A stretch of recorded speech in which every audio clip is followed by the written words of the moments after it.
Howdy ho, howdy hey, let's talk about anime. Hey guys, my name is Drew Philip Elias. I'm here with my co-host on the other side of the table, Mr. Aldo Mendez. And I'm here with the lovely, the magnanimous, the beautiful Karen Ditz. What's up, baby? Hi. Hi, Clary. How are you today? I'm good. How are you guys? Good, good. We are here to talk about Spy Family. We're talking about spies. We're talking about assassins, telepaths. But you want to do the thing?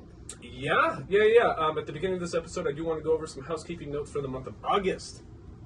Today is August 15th. You're probably listening to this, what's math? August 17th. Yes. Which means that you still have a little bit less than half a month to enter our monthly giveaway by leaving a 5-star written review on Apple Podcasts and sending an email to betweenwordspodcast@gmail.com, letting us know that it was you that left said written review, because Apple Podcasts doesn't let us verify who the raters are. Or if you're a subscriber on YouTube and your subscriptions are made public so that we can verify you're a subscriber, and you comment on a video, any video, during the month of August, you will be entered into our monthly giveaway, and we will get you some hand-picked nerd shit. You like Pokemon, will get you a worse Pikachu than that. You like Harry Potter, we'll get you Harry Potter. You like My Hero, it don't matter. You want a sticker? We'll get you some stickers. And make sure on YouTube, if you go to your private settings and change for us to be able to see that you're subscribed. We've gotten some subscriptions, but no comments, so you are not entering the giveaway. So just make sure to comment. Or we get people that, like, I know you're subscribed because, like, you're commenting on videos as soon as they go up, and you've been on multiple videos before commenting. But I can't verify that you're subscribed. Your subscription. So, like, help us out here. So we're talking about 12 episodes of Spy Family, Spy X Family, however you want to say it, wherever you're from. I would assume it's like Hunter x Hunter, so it's just Spy Family. Yeah. But Spy Family is like one of Shonen Jump's like biggest manga out right now. Uh-huh. It is one of the only times that I've seen a co-production between, I think it's Cloverworks and Wit Studio, which are two like powerhouse names in the anime industry as a whole. But like first, Karen, what is Spy Family? Okay. Spy Family is about this man who goes by the name of Lloyd Forger, and he's on a mission in order to obtain world peace. And for this mission, he has to get a wife and a daughter, and they have to get the daughter accepted into like this super prestigious school. I think it's an elementary school. It's a charter school. It's like K through 12. Okay. Yeah. One of those. And he's a spy. She was like created in a lab or something, so she can read people's minds. And then the wife that he found for himself is an assassin, but they keep that a secret from the three of themselves. An assassin. An assassin. So like it's published in Shonen Jump, but it's kind of not a traditional shonen. It's a gag shonen. It is. Call it whatever you want to call it. I think it's really awesome how like this plot just keeps on giving, even at the midpoint of the animation. It like, as opposed to other shonens, it reminds me more of something like Kaguya-sama, which is like gag, like or Horimiya. Like you can't show somebody the real you, so it's funny. So like if the plot is that Lloyd Forger is number one, a fake name, but like he's a secret assassin. His pretend wife is an assassin that doesn't let anybody know, but she's like really socially awkward and weird, so nobody would assume that. But like it's also like a fictional European Cold War era setting, so it's a lot of like espionage bullshit. But then the big gag is that probably the actual main character is Anya, who's a telepath. Correct. So like they can try to bullshit each other all they want and try to bullshit her, and it's hilarious because she'll just be like, Papa's a big liar. Yeah, and I feel like how even the anime starts, even the intro. Shout out to the intro animation. Love the intro. The intro animation, the intro music. I like how they have like a part like almost dedicated to each character. I like at the beginning it's like all espionage, and then it becomes like Anya's like adventure, how she sees the world, and then we get a little bit of what's her name? Yor. Yor. I don't know, the opening is fucking awesome, but like how the story starts about just seeing this spy in action doing something, and then him finishing the mission, him getting coded logs through newspapers, him traveling to the city and then realizing that he's been giving this what is the mission called? Strix. I do, because we talk about intro music a lot. I don't recognize any of these names, but I'm just going to say them for the sake of saying them. The intro song is called Mixed Nuts by Hige Dandism. Nice. So like, I want to start keeping track of like intro songs and like artists and stuff like that, because like I feel like I've heard a few that are similar artists. Because I know that the girl and the guy that did the intro to season 1 of Beastars have a few different anime intros under their belt. And shout out to my girlfriend. She was like, "Hey, that music reminds me of Beastars." I'm like, "Yes, it does." This one that Spy Family does? Yeah, Spy Families. I didn't even notice. But like, yeah. I don't think it's the same artist, but like I get what you mean, because they're both like breakneck jazz kind of beats, because like the Spy Family intro starts, and what you're talking about is it has Well, I was gonna say before you keep going, it also reminds me of the end to the closing of Jujutsu Kaisen. the jazz outro. Yeah.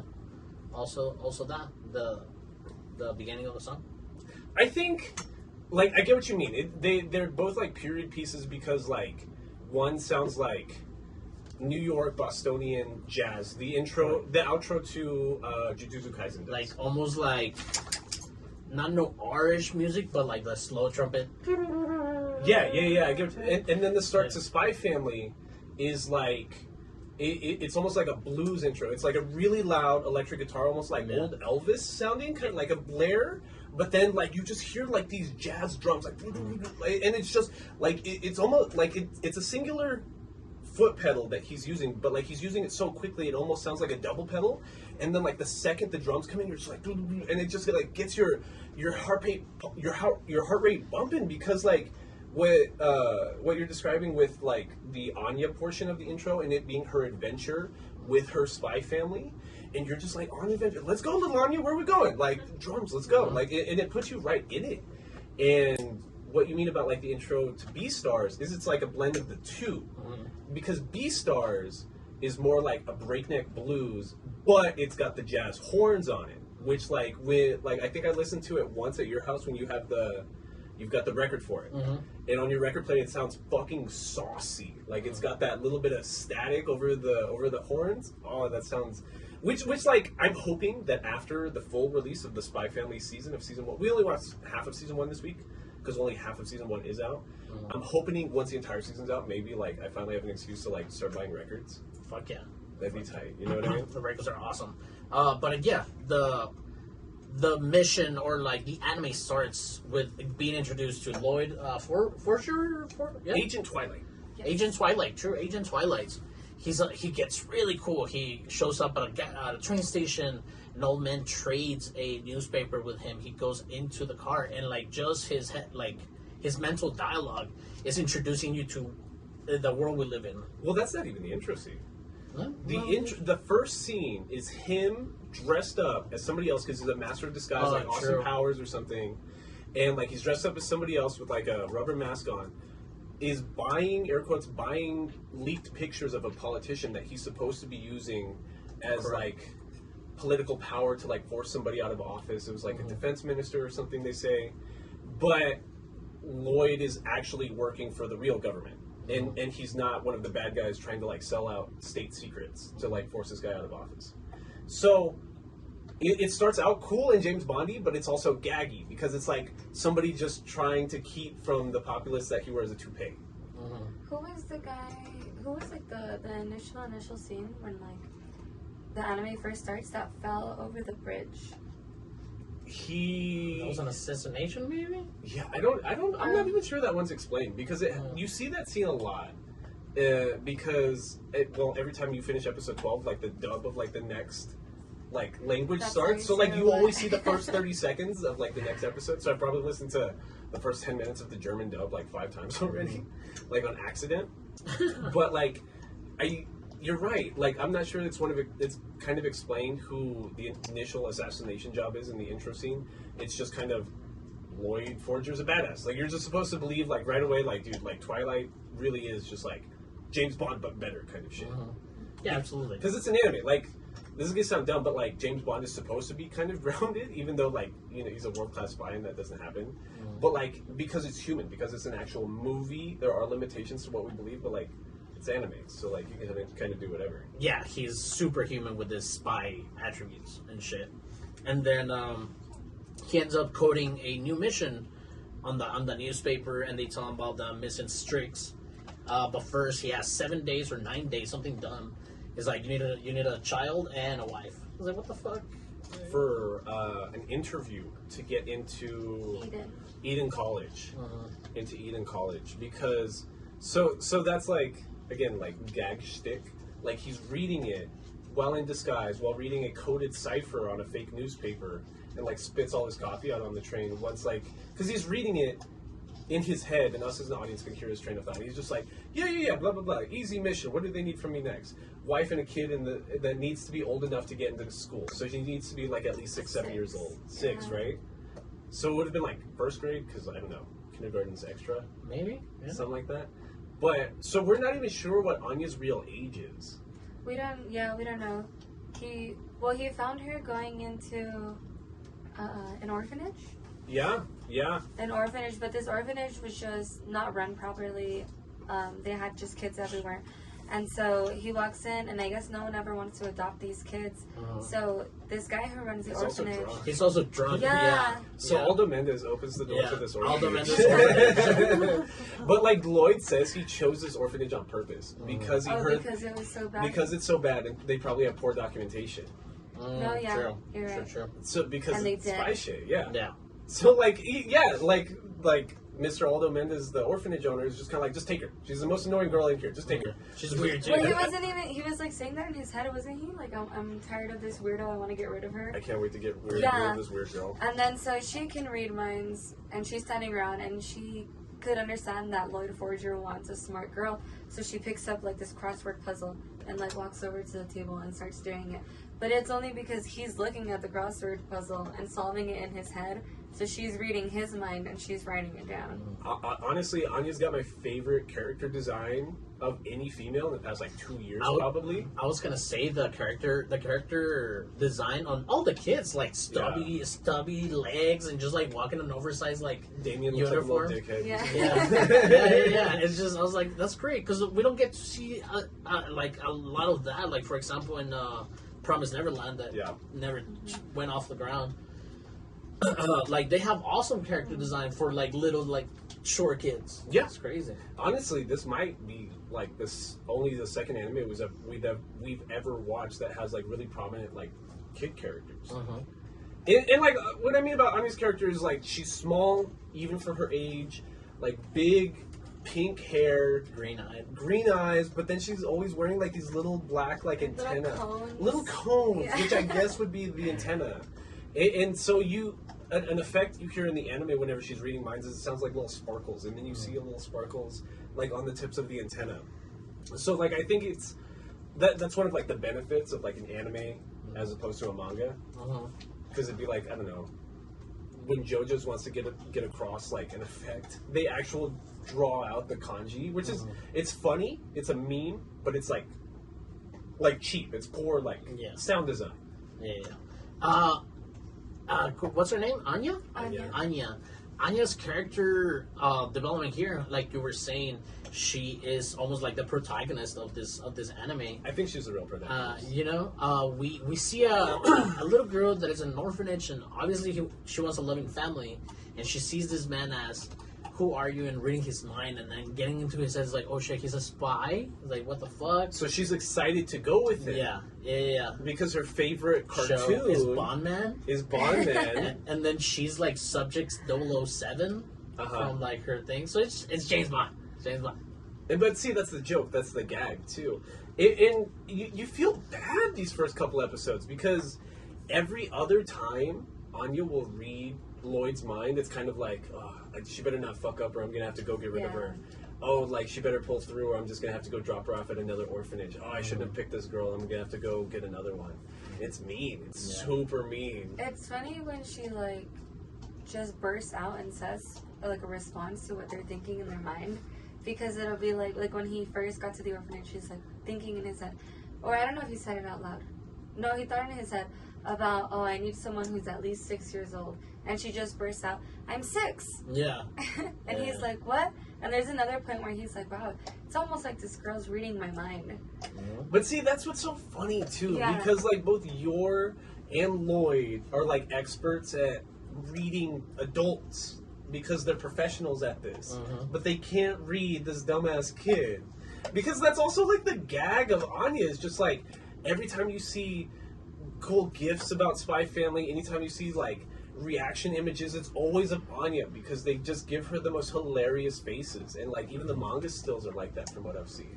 And you can tell that out of the 3, like, Anya is a favorite character, and then, like, this Spy, because Yor, at least up to here, doesn't get a lot, but she does get some scenes, so some crazy grocery, at the one in the grocery. Yeah. That's what I was gonna say. Dodgeball one. It is kind of cool that they each get like kind of their own episode sometimes. So like most episodes are about Anya. Like episode like 2 onwards, like 6 out of those like 11 are Anya. And episodes. Lloyd has something always going on. Right. Yeah. He's But a then, Jesse Pinkman of this show. but that's what I mean. There's almost entire Lloyd episodes sometimes. Yeah. So they're like the last episode's a Lloyd episode, for example. The first 2 episodes, yeah, he Right. Yeah. Yeah. But then like what Karen's talking about, Yor does get like one episode, kind of. It's the well, she kind of gets 2. It's the one with her brother. The Oh, yeah, the the brother. party. The party with her brother. Oh, and She gets a lot of scenes, so yeah. she does get a lot of scenes, but like I think that her main like episodes are like the grocery store one and the one with her brother. But like we kind of what you were alluding to, we don't know a whole lot about her as of yet. Out of the main 3 characters, she's the one we know the least about right now. And Lloyd and Yor had like a couple cool episodes together where they're like fighting each other or Yeah, helping the- each other with The violence. Mr. and Mrs. Smith episode. Yeah. Yeah, That definitely. was cool. So like the first 2 episodes are very like formulaic, right? It's like episode 1, introduce the daughter. Episode 2, introduce the wife. And Yor's whole thing is she's like a shut-in working like a low class like clerical job for like the government, she for the city or something like that, or the state. And the names are funny because like I think the country we're in is called like Westalia or something, but then it's called Berlin. We're in Berlin, Westalia, like Berlin, West Germany or something. Correct. Yeah. Absolutely, and that's what it makes. And that's what it makes you think. But they're like in the present day, dealing with this shit. Because even in maps, they show you like fake geographical like map. You know, it shows you this is this place and this place divided by a border. And then like a lot of the technology is still like 1950s kind That's of what I was stuff, trying to pay but then some of attention. that technology is randomly like the 80s. Yeah, I mean they Like I don't think all the cars look like Model Ts, so like that's kind of like a period statement right the there. airplane looks old too. The airplane looks like super the booth old. that he uses to go down to the base. That's kind of cool, but that's kind of like It starts turning really James Bondy, like Yeah, Adam 1980s Punky. James Yeah. Bondy. What? Atom Punky, I think is what it's called. Steampunky? No, like Atom Punky is like a different like There's different kinds of punk. yeah, there's different kinds of punk. There's different kinds of fun. But yeah, so it is fiction. But that's what I mean. It's Cold War fiction. Like you're supposed to think 1950s, 1960s, 1970s West Germany, but at the same time they're just kind of like it's my own story, so I'm just gonna put whatever I want in here. Correct. So and then like some of the professors at Eden College look like they're out of the 19th century almost. Like the way they dress with the tuxedos, with the twin tails and stuff like that. But like I don't know, it's fun. It's fun. Like it's funny to pick up on what they give you, but you're also not supposed to take it too seriously. Correct. Yeah, absolutely. The missions that Lloyd goes into sometimes are like pretty cool, and they're like not necessary to the story at all sometimes. No, not at all. It's like every episode almost gives itself like an excuse to like animate an action scene, because we know both Wit Studio and Cloverworks can do that like in their sleep. I think Cloverworks was like Your Lie in April, and like a lot of the really like sappy, really well animated, like prominent character design kind of anime, like the Violet Evergardens, and the Wit Studio has a lot of really big like isekais and stuff like that underneath their belt. And like I think Darling in the Franxx was Studio Trigger and Wit. I think Wit might have been the first few seasons of Attack on Titan. I might be making that one up, but like they have a bunch of really big names under their belt. So like even in episode 1, the big I'm saying forced action scene, but it's not forced. Like it's cool to see an action scene like this because it's Anya like sneaking into Lloyd's spy equipment and like on her radio, just somehow using Morse code. Because she had read his mind to get into it in the safe. So how did she learn Morse code though? Is my thing. I don't know. That was my question because like she's over like the telegraph. Is that what that's called? They did say that she was smart, but she wasn't that smart. She just knew what everybody was thinking. Right. So then how in episode 1 does she know Morse code? Because like she jumps on his little mic. Morse code's like, I am Agent Twilight. I am here. And like basically just like gives up her location and she's home alone because Lloyd's out there like trying to figure out if he's going to go get a new daughter to adopt. Yeah. And so he gets back to the apartment. It's dark and creepy and Lloyd's a spy. So he's just like, this shit's not right. Yeah. And then like you just start getting cool action scenes. It just starts beating ass. Like it's just like... You see him throw a chair over people's heads. You see him fucking ranch to the face. Like we talk in a lot of anime about like sakuga animation, which is like freeform, freestyle, like high movement, like not really precise, but like it shows big impact and big emotion, like kind of animation.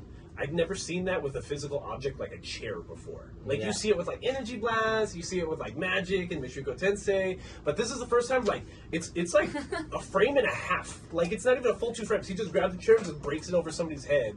I'm just like, that's the most fluid piece of movement I've seen in anime in a long time. And I feel like that is where like the shonen it's buried at this point, because when they do use the power system of each of one of them, it looks kind of crazy, even though it's not really there. Yeah. Like, I don't know if you remember. Well, I'm pretty sure you remember the episode with the oversized like dodgeball player. Oh yeah, that shit's tight. And he throws it, and then Damien tries to catch it, and he's just catching it like any other shonen like superpowered look. Well, you didn't see that all the backgrounds were Namek from Dragon Ball. Oh yeah. So like so it's also like Demon Slayer in the sense that it's always giving like respect to like other shonen that it's stealing from, because like that's the cool part. Like we know what you like. You are reading a shonen, you are watching a shonen.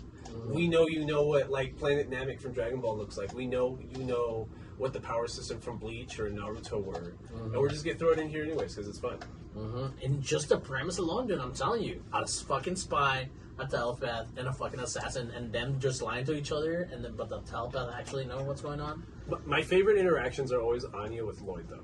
Like, honestly, because, like, he's supposed to be so calm and cool and collected, but then, like, she's smart, like, emotionally in, like, a weird way. Like, she's stupid as fuck. Like, that's the joke about Anya. Like, she's got a badass power that's broken to shit and can read people's minds, but, like, she's, like real world kind of stupid.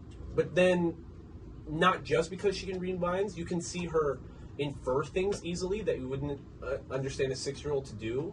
She understands what she needs to do, because in episode 1 she's reading Lloyd's mind, and he's just like, God damn it, if this girl doesn't get her shit together, then both countries are going to go to war, and it's all going to be my fucking fault because I failed my first mission. So the rest of the time she's just like, this is my mission for world peace and I got to do this. And doesn't she get like a fucking Stranger Things 11 like flashback that like some scientists are like, no, you can't be going out and playing. You need to save the world. You need to use your powers. I don't remember that, but like I remember her recollecting her trauma early on in the season. So it's either episodes 1 or 2, like you're talking about, and it's what's making her. What Lloyd's basically saying is she already assumes that she's going to get given up again, and at that same time, the scene's juxtaposing Lloyd at his like main assistant, There's always like this the curly-headed guy. There's always like this James Bond kind of character in like spy flicks that are like he provides all the gadgets. He's got all the intel. Yeah, the Oracle. The wheelchair guy. His name's Frankie. So like Frankie, the chair guy. Frankie is Lloyd's Oracle, right? Yeah. So like Frankie's handing him docs on Anya. He's like, dude, I can't even find how exactly old she is, who her original family was, but you can see how many times she's been adopted, how many orphanages she's been at. Yeah. And that's like what's being juxtaposed to Anya thinking like, and remembering her like being in a lab and these like lab assistants like kind of like abusing her and keeping her in a cage. You're right, dude. And then,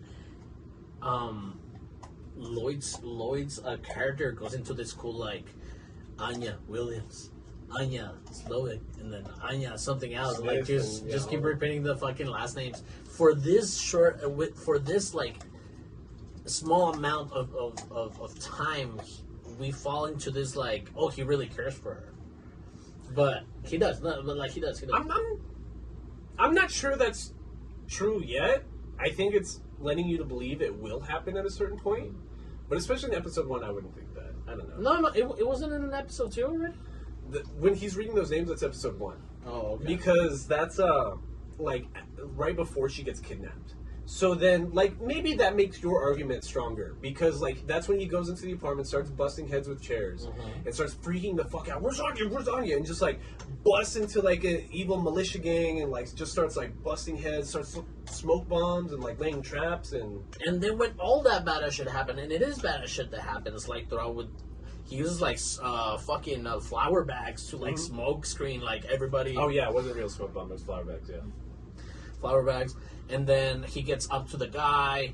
He's like, "Fuck you," blah blah blah. He doesn't shoot him, I don't think. He doesn't. So Lloyd's a master of disguise. He can make a disguise to mimic any face. So he had disguised himself as one of the henchmen, and it like grabbed on him, like, "I'm gonna take this girl to the back," and that's where he lays the flower bombs, and that's where they run into them. And he does make a really like conscious decision of being like, you know what, kid, I don't even want this mission right now. Well, he's still in disguise. Yeah, but when he gets out of there with Anya, he's still in disguise. I know, but like Anya knows that it's her. Oh, dad. because she's reading her. Yeah, because she's reading his mind. Yeah. Okay, yeah. And then so he's like, "Hey, kid, I need you to go straight that way and go to the police tell the station police. and tell them to put you in a better orphanage or some shit like that." It says. And you're like, "Oh shit, the mission!" You know, as the audience, you're like, "Ah, shit." And she's like, "Papa, big liar." Yeah, that was the but he's a first cool time that she had liar. said it. Papa's so cool, but he's a big liar. Yeah. So then he tries walking away, and she just doesn't leave. So that's when, like, Lloyd has to go back in and do the scene with the boss of the militia that you're talking about, where he kind of, like, makes him think that he's going to kill himself, but, like, this is already Anya rubbing off, like, her humanity, because she's a kid. She's impressionable. And he doesn't want her to hear, like, gunshots or anything, so he just kind of, like, just beats him up and walks away. Like, they do need to find a new apartment, because they know where he lives. Yeah. But, like... It's supposed to be sweet and cute because then he's like walking into the sunset with Anya in his arm. Because Anya's tired, and then he has groceries, and they're walking, and it's one of like the GIFs that they use a lot. Is it GIF or is it GIF? GIF. Honestly, I read that the creator of the GIF calls it GIF, but I've always pronounced it GIF. I always said just because it's a G. I think I say GIF. You do see GIF? Yeah, well, the GIF. creator of GIF thinks it's GIF. There you go. So I don't know, but anyways. GIF. But yeah, it's the one GIF used the most, you know, from the anime. And after that, it cuts. We go to episode 3 where we meet Yor. Yeah. Yeah, because Lloyd's. No, episode 2 is where we meet Yor. That was all episode 1. Oh, that was all episode 1? That was all Yeah. episode 1. Damn. Him getting Anya from the orphanage, her getting kidnapped, and like her getting her back is all episode 1. Really? Wow, Yeah. that's crazy. Yeah. Then episode 2, then my bad. That's when Yor. he meets her, the Yeah. tailor. Correct. Yeah, because he figures, hey, okay, I got the girl, I got the little girl. I'm gonna work with her. I'm just gonna put this in the back burner for now, but I need a wife now. And then he asks his henchman, fucking Oracle, Frankie, is like, yo, let me have the profile of every single woman in the area or some shit like that. Well, I think they make it a point that they want it to be a public servant because they want it to be somebody that probably has a clean record. Okay. And then that's when they start going into these other names: recently divorced people, women that are married, women that like have a job but have violent tendencies. The very first scene actually introduces us to Yor and her coworkers, and they're all fucking cunts. It's Camilla, fucking Millie, and Sharon. They're all like in the break room and like the coffee room or whatever, making tea because sex. It reminds me of like a Gretzko kind of. But and They're all snaky, bro. They're all snaky. Did you hear that one bitch from next door got arrested for like potentially being a spy, and then that other creep from down the hall got arrested too for selling government documents? Cause and like what you were just saying, like that also makes us know that in this world, like the public knows about like the Cold War between these two nations. It's the espionage kind of shit, bro. Yeah. So it's like Trump getting raided and going to prison. It's like Japanese American families in internment camps. Is it? It's exactly like that. Do you know about that? No. So, like, one of the most shameful things the U.S. government, besides, like, the plethora of shameful things they've done, Or the the Trail of Tears, slavery, like, Vietnam War, the Korean War, bombing the Japanese. Another major atrocity was that, like, because America's involvement in World War II started with Japanese bombing of Pearl Harbor, right? The U.S. government basically arrested every Japanese American in the country, even if you were like 2-3 generations in the country, kind of thing, and like stuck them all in internment camps in like California and like the west side of the country because they assumed that if you were just ethnically Japanese, you're a spy. Then you must be a fucking spy and you were a threat to the U.S. government. So like it wasn't until how long? The entirety of World War II. Yeah. It was like World War II was like 6 years. Yeah, like 5-6 years.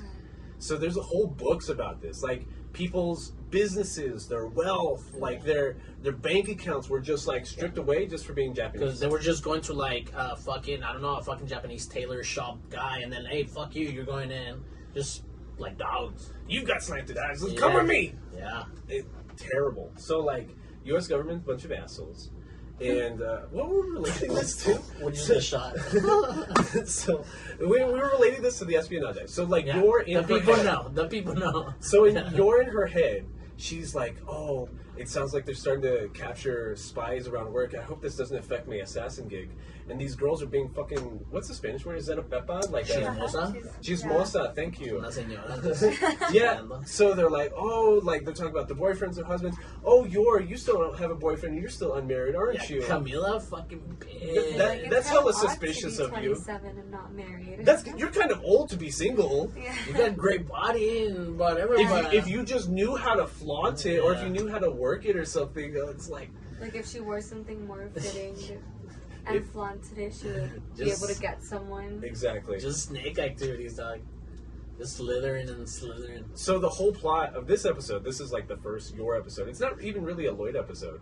It's her trying to find a fake date for Camilla's like work, move-in dinner at her apartment thing, social thing, just with coworkers and her good friends and stuff. Very boring party, by the way. There's not even any music in there. Yours just sitting by herself. People talking shit. It's like showing up to fucking like a local Yu-Gi-Oh local and just everyone's talking shit about you the minute you leave. It's super fucking sussy, even when I support your business every week. Anyway, so I bought this Pikachu at TCG Battleground over at the Zaraplex over in Eastside El Paso on Zaragoza Drive. It took me a while what you were talking about. I was like, yeah. I'm playing. I'm grabbing my dog's teeth so they don't growl at each other. But Yor goes to the tailor because she worked her assassin job the night before, and she killed a government official of the opposing government. But she tore her dress, and she's only got one fancy dress because, like Bond style, she's got to show up like a Bond girl in a good dress to like assassinate people. Yeah. So she tore up the side, shows up to the tailor. She usually picks black or red in case of blood. Yeah. We were talking about Yor. So Yor is at the tailor shop because she was doing an assassin job the night before and her dress got torn. But at that same tailor shop, because, like it's not like our current culture where we have already ready-made clothing, like before you would show up to a tailor shop and like get something custom made for you. Like if you liked a tailor's work, that's who you would go to. Right. So Yor shows up, and they're like, oh my god, Yor, we haven't seen you in a while. Lloyd's standing at the counter, thinking about how he's not sure how he's going to find a wife that has a clean record, and that is a city, like, working official, and would be down for, like, a fake marriage, because she's single or she's in some kind of situation. Yor starts speaking behind him when she couldn't sense, when he couldn't sense that she was there. which for him being a high class assassin, he's just like, who the fuck is it? Or a high class spy? Who the fuck is this woman that just snuck behind me? How did she sneak up to me without me noticing? And like he's not even looking at her.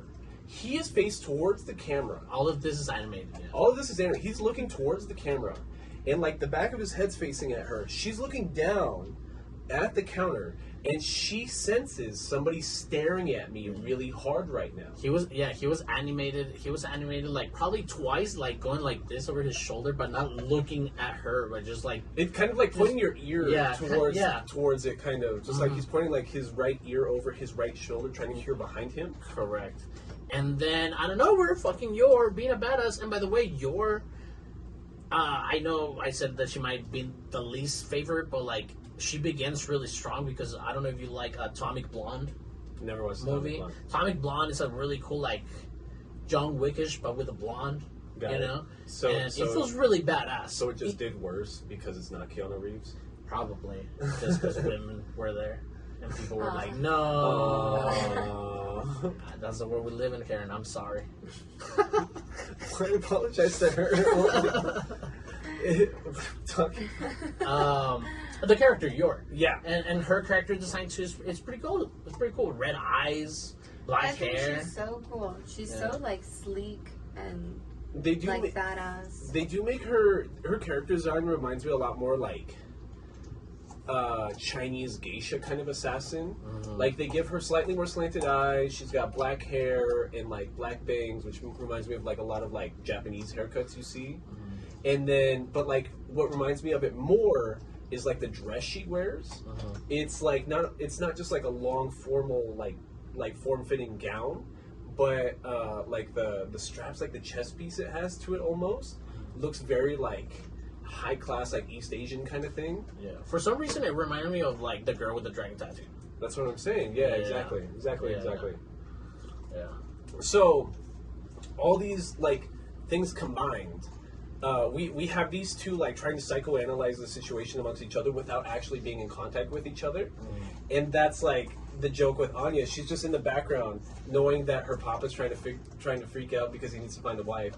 Is reading both of their minds. She's right away impressed, being like, "Oh, an accession!" Like in the dub, they give her like this really crazy lisp.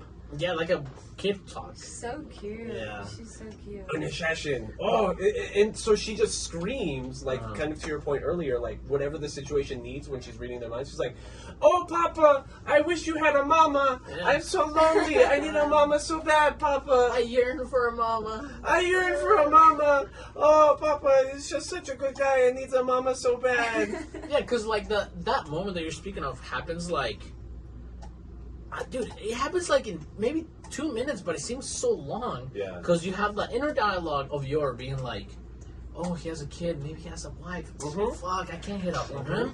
And then like she thinking that already her body language is like shutting down. And then he sees that because he's a spy and he can tell like body language is like, oh, maybe she's not interested, blah blah blah, because I have a daughter, blah blah blah, this and that. And then like you said, Anya's like, I wish I had a And it's funny, the faces, they like, when she realized Yor's an assassin, it's like that gaggy, like, shock look. Like and then, purple background kind of thing. And then, like, her actual fake crying is just so dumb. And again, like, these are people that could read any other normal person. And that's the joke, is that they can't read Anya.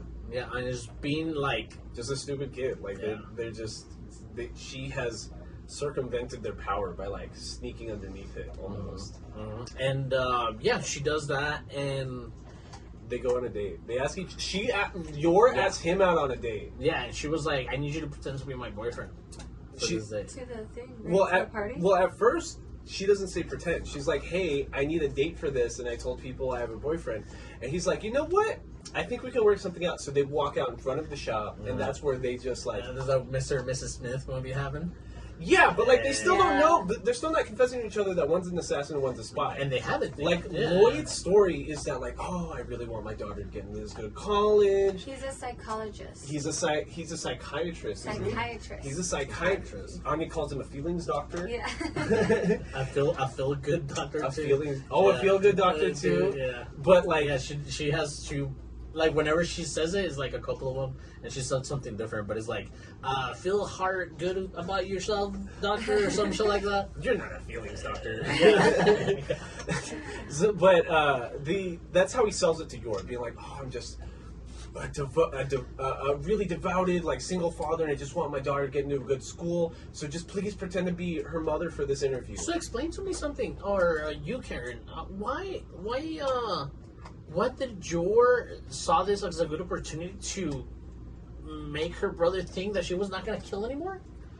No, he doesn't know that she's an assassin. Yeah. Okay. Oh, okay. I don't think anybody knows except for her. No, literally nobody but Anya and Yor know. Yeah. Because, like, we get, this is later on, but it doesn't matter, that, like, the episode that introduces Yor's brother, we see a flashback to when Yuri was a kid. I think that's his name. Yeah. When Yuri was a kid, and he's like 5-6 years younger than her, but it's her being like 11, 12 years old, raising a 5-6 year old, and she's got like blood all over her. Oh, really? And she comes home and like opens the door, and she just has blood all over her face and her dress. And Yuri will say something like, "Oh my God, yours! So much of your blood is on you." Yeah. And she's like, "Don't worry about it, Yuri. It's not mine." Yeah, I think it's cool. Yeah, he didn't say anything after. So that's like the scary part too. She's probably more deadly than Lloyd is because she's been killing since she was a child. So and I feel like Lloyd isn't violent.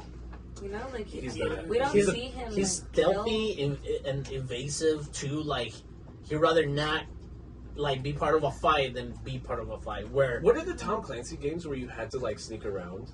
Tom. Oh, it's God, it's gonna hit me right. The one Splinter Cell. Yes, Splinter Cell. The Splinter Cell games. He's more of a Splinter Cell character as opposed to like Metal Gear. Yeah, Kojima. Yeah. Or he's Metal Gearing it as opposed to being like, I don't know, any like Call of Duty campaign where you're just supposed to just run in there and start shooting everything, right? Correct. So yeah, yours just like she's like a master at like kung fu and wrestling, and she's super strong and would probably be a badass softball player if she was given the opportunity, and like really good at sports and shit. So like they're kind of everything that each other's not, because like yours not stupid, but like the thing about Lloyd being like the best spy in the world is that he's very cunning and very quick on his feet and like stuff like, and yours not, kind of. She's just like, if she is put on her back leg, then she's gonna just start kicking and just like knock your head off. And they fall into like this funny like Breaking Bad-ish situation where like, because they're both so rabble in their lies, they don't even care that one's an assassin and one's a spy. They're almost like too blinded by their own lies to even see what's going on. Correct. They just believe what like each other says. Yeah, they're like trying to live like a married life. To your like yours a very smart point. There's like this really funny scene where Anya's trying to solve some math equation. I don't know exactly what it is, but it has something to do with 1/5. And in yours head, she's like 1/5. 1/5. So if there was a person and each of their body was 1, there would be 5. So if you cut off both of the arms, both the legs, and the head, then you're just left with the torso. 5. It kind of looks like an S. Exactly, but then like Anya's so stupid that she's like, he's got 6/8 bullets left. Yeah. And then like I like how Yor will be like thinking in her assassin head of how to like solve the situation, and then Anya is just like, oh shit, no, don't do that. So she like saves everybody from Yor alone. It'll be like a teacher or the headmaster like bullying Anya, or another parent, because she was like, well, if there's so many people, because at one point they're like, you pass, but you're on a waiting list, so if somebody drops out, like a regular charter school. Yeah, you have first goes at it. Anya's number 1 on the wait list to get to Eden College. And yours is like, I just need to kill a family then. I just need to kill one guy? So, like, if I just killed the dad, then the kid would probably be too distraught to start school next month? Yeah. I feel like she does that a few times too. There's a few times. It's like the easiest way out of this would just be kill them right now. But then you get the blood on me, and I would know what to do with the body right now. Or when Lloyd is trying to get her an outfit for something, and he's like, "Oh, I think blue's really good." Oh yeah, blue's really good, or something like that. And she's like, "Oh, I've only been wearing black and red to cover all the blood spots." Which is true. And like, again, Anya hears all that. Like, all the fucked up assassin shit she's thinking, Anya's always there to hear it. That's terrible. That's a and little Anya's weird. eyes like bulge up sometimes. It's a little weird. Mommy's scary. And then, and then, how suave and so like super intelligent and like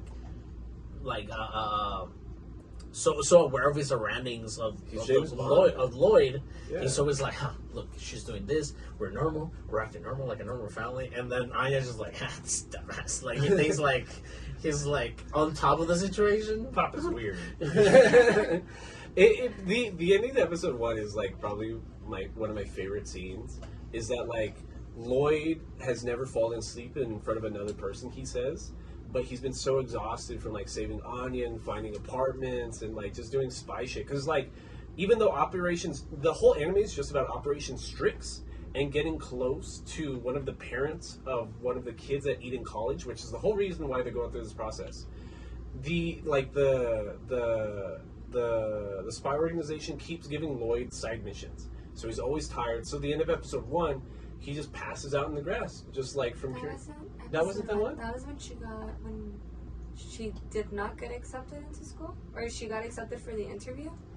Okay, well, he sleeps in front of her the ending of episode 1 for sure, because that's when he falls asleep on the couch. Okay. And she like crawls into his arms. So the grass was after the acceptance for an interview. Something like that, yeah. And I think I know where you're going with it here with this. What? Because the fucking nerds in the internet, this hateful nerds just started saying like, why would you loot a scene with a daughter? Because she's shown with like red like she's blushing cheeks. almost. Yeah. Like flush cheeks. Yeah, and so people were like, why would you do that? It's like, what are you talking about, dude? Like this weird incels on the internet, like thinking, like obviously never interacted with an actual person before. Yeah, just sexualizing the whole thing. All he associates like flush cheeks with is just being horny. Like, yeah, in like a lot of anime, whenever like a character's blushing, it means like, I don't know, like they're thinking like sexually or something, or they're embarrassed because they're thinking about it sexually.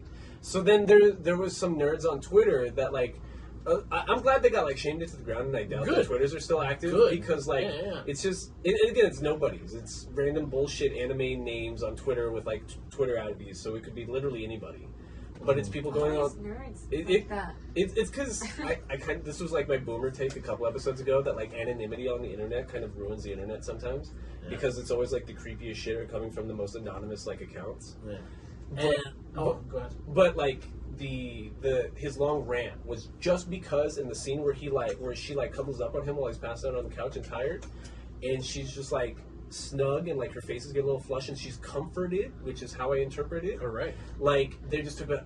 They just sexualized Anya because her cheeks got flushed. That means they're trying to sexualize her. She just never had a family. Like she just feels safe and cozy and warm. Like you just didn't just watch the first 2 episodes of this thing. Like this little girl loves the show of like Bondman meets a fucking adopting spy father. Like she's already like so like in with him like emotionally, and not just that, like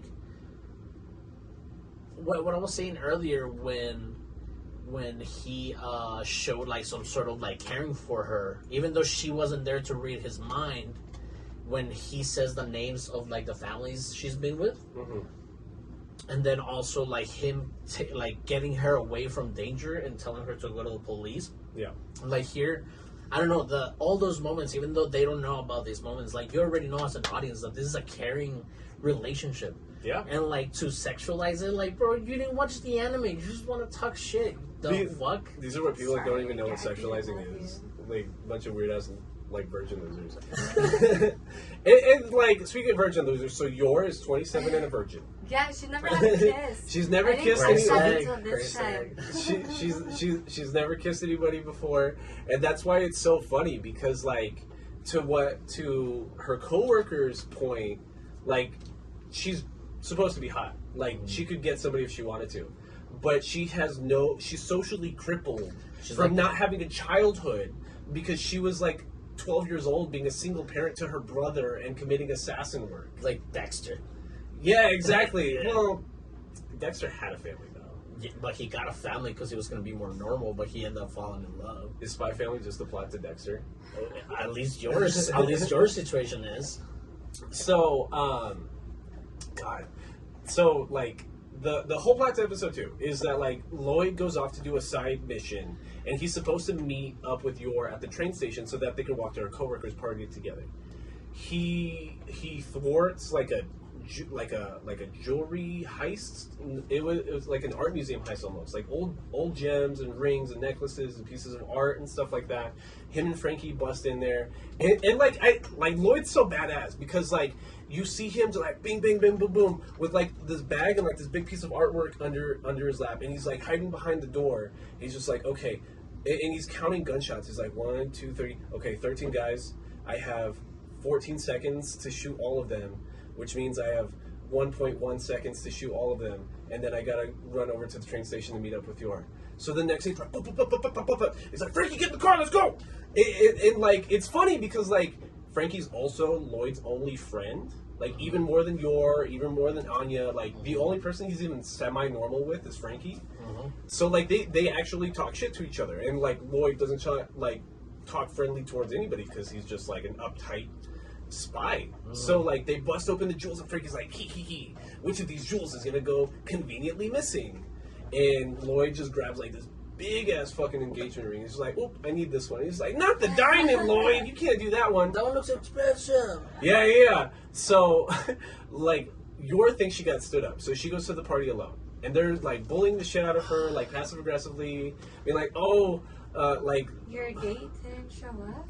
Where's this boyfriend of yours? Like, it's Camilla. It's the party host.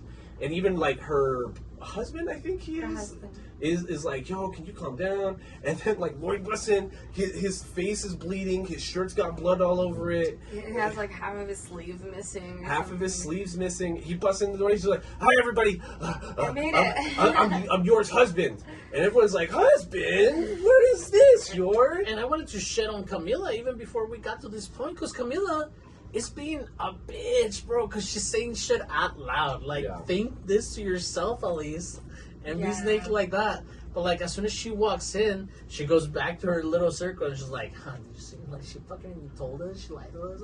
How sad. Stupid Look bitch.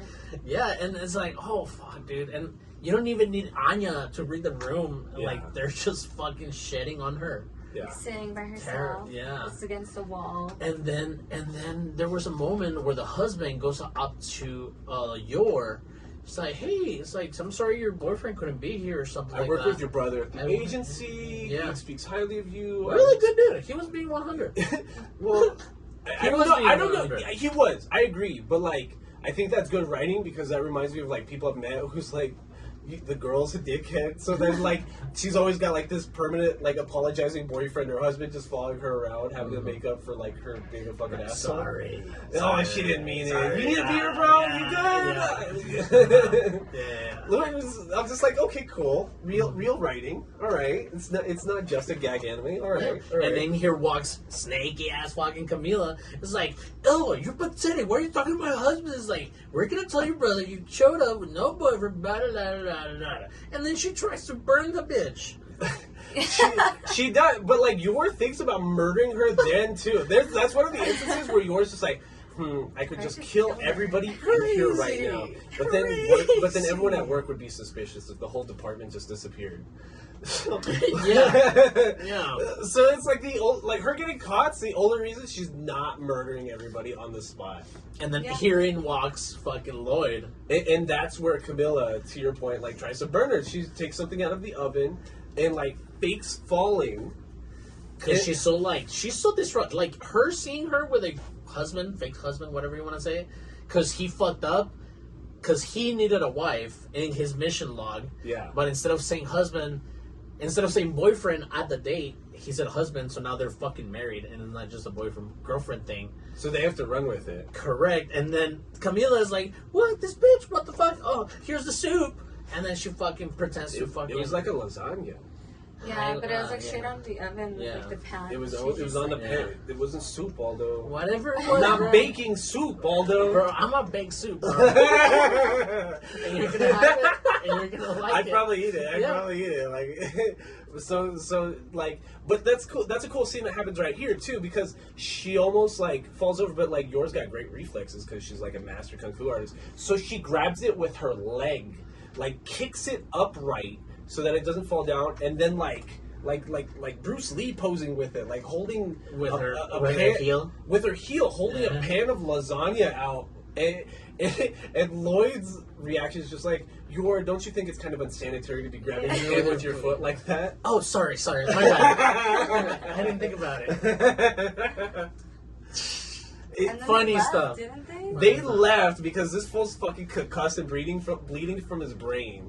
And Well- and Camila tries being a cunt again. Yeah, that's what I was gonna bring out. Yeah. Camila is like, well, Lloyd, don't you think it's weird that she was giving massages out by like the 7-Eleven or some shit? She's out here slut shaming in fake 1960s Berlin? This is Yeah, insane. Yeah. And then Lloyd, he doesn't even need telepath powers, but he's showing his mission. It's like, I don't give a shit, dude. It's like, you gotta do what you gotta do. It's like, she was a sex worker. Yeah. Fuck it. Sometimes I think he means it though.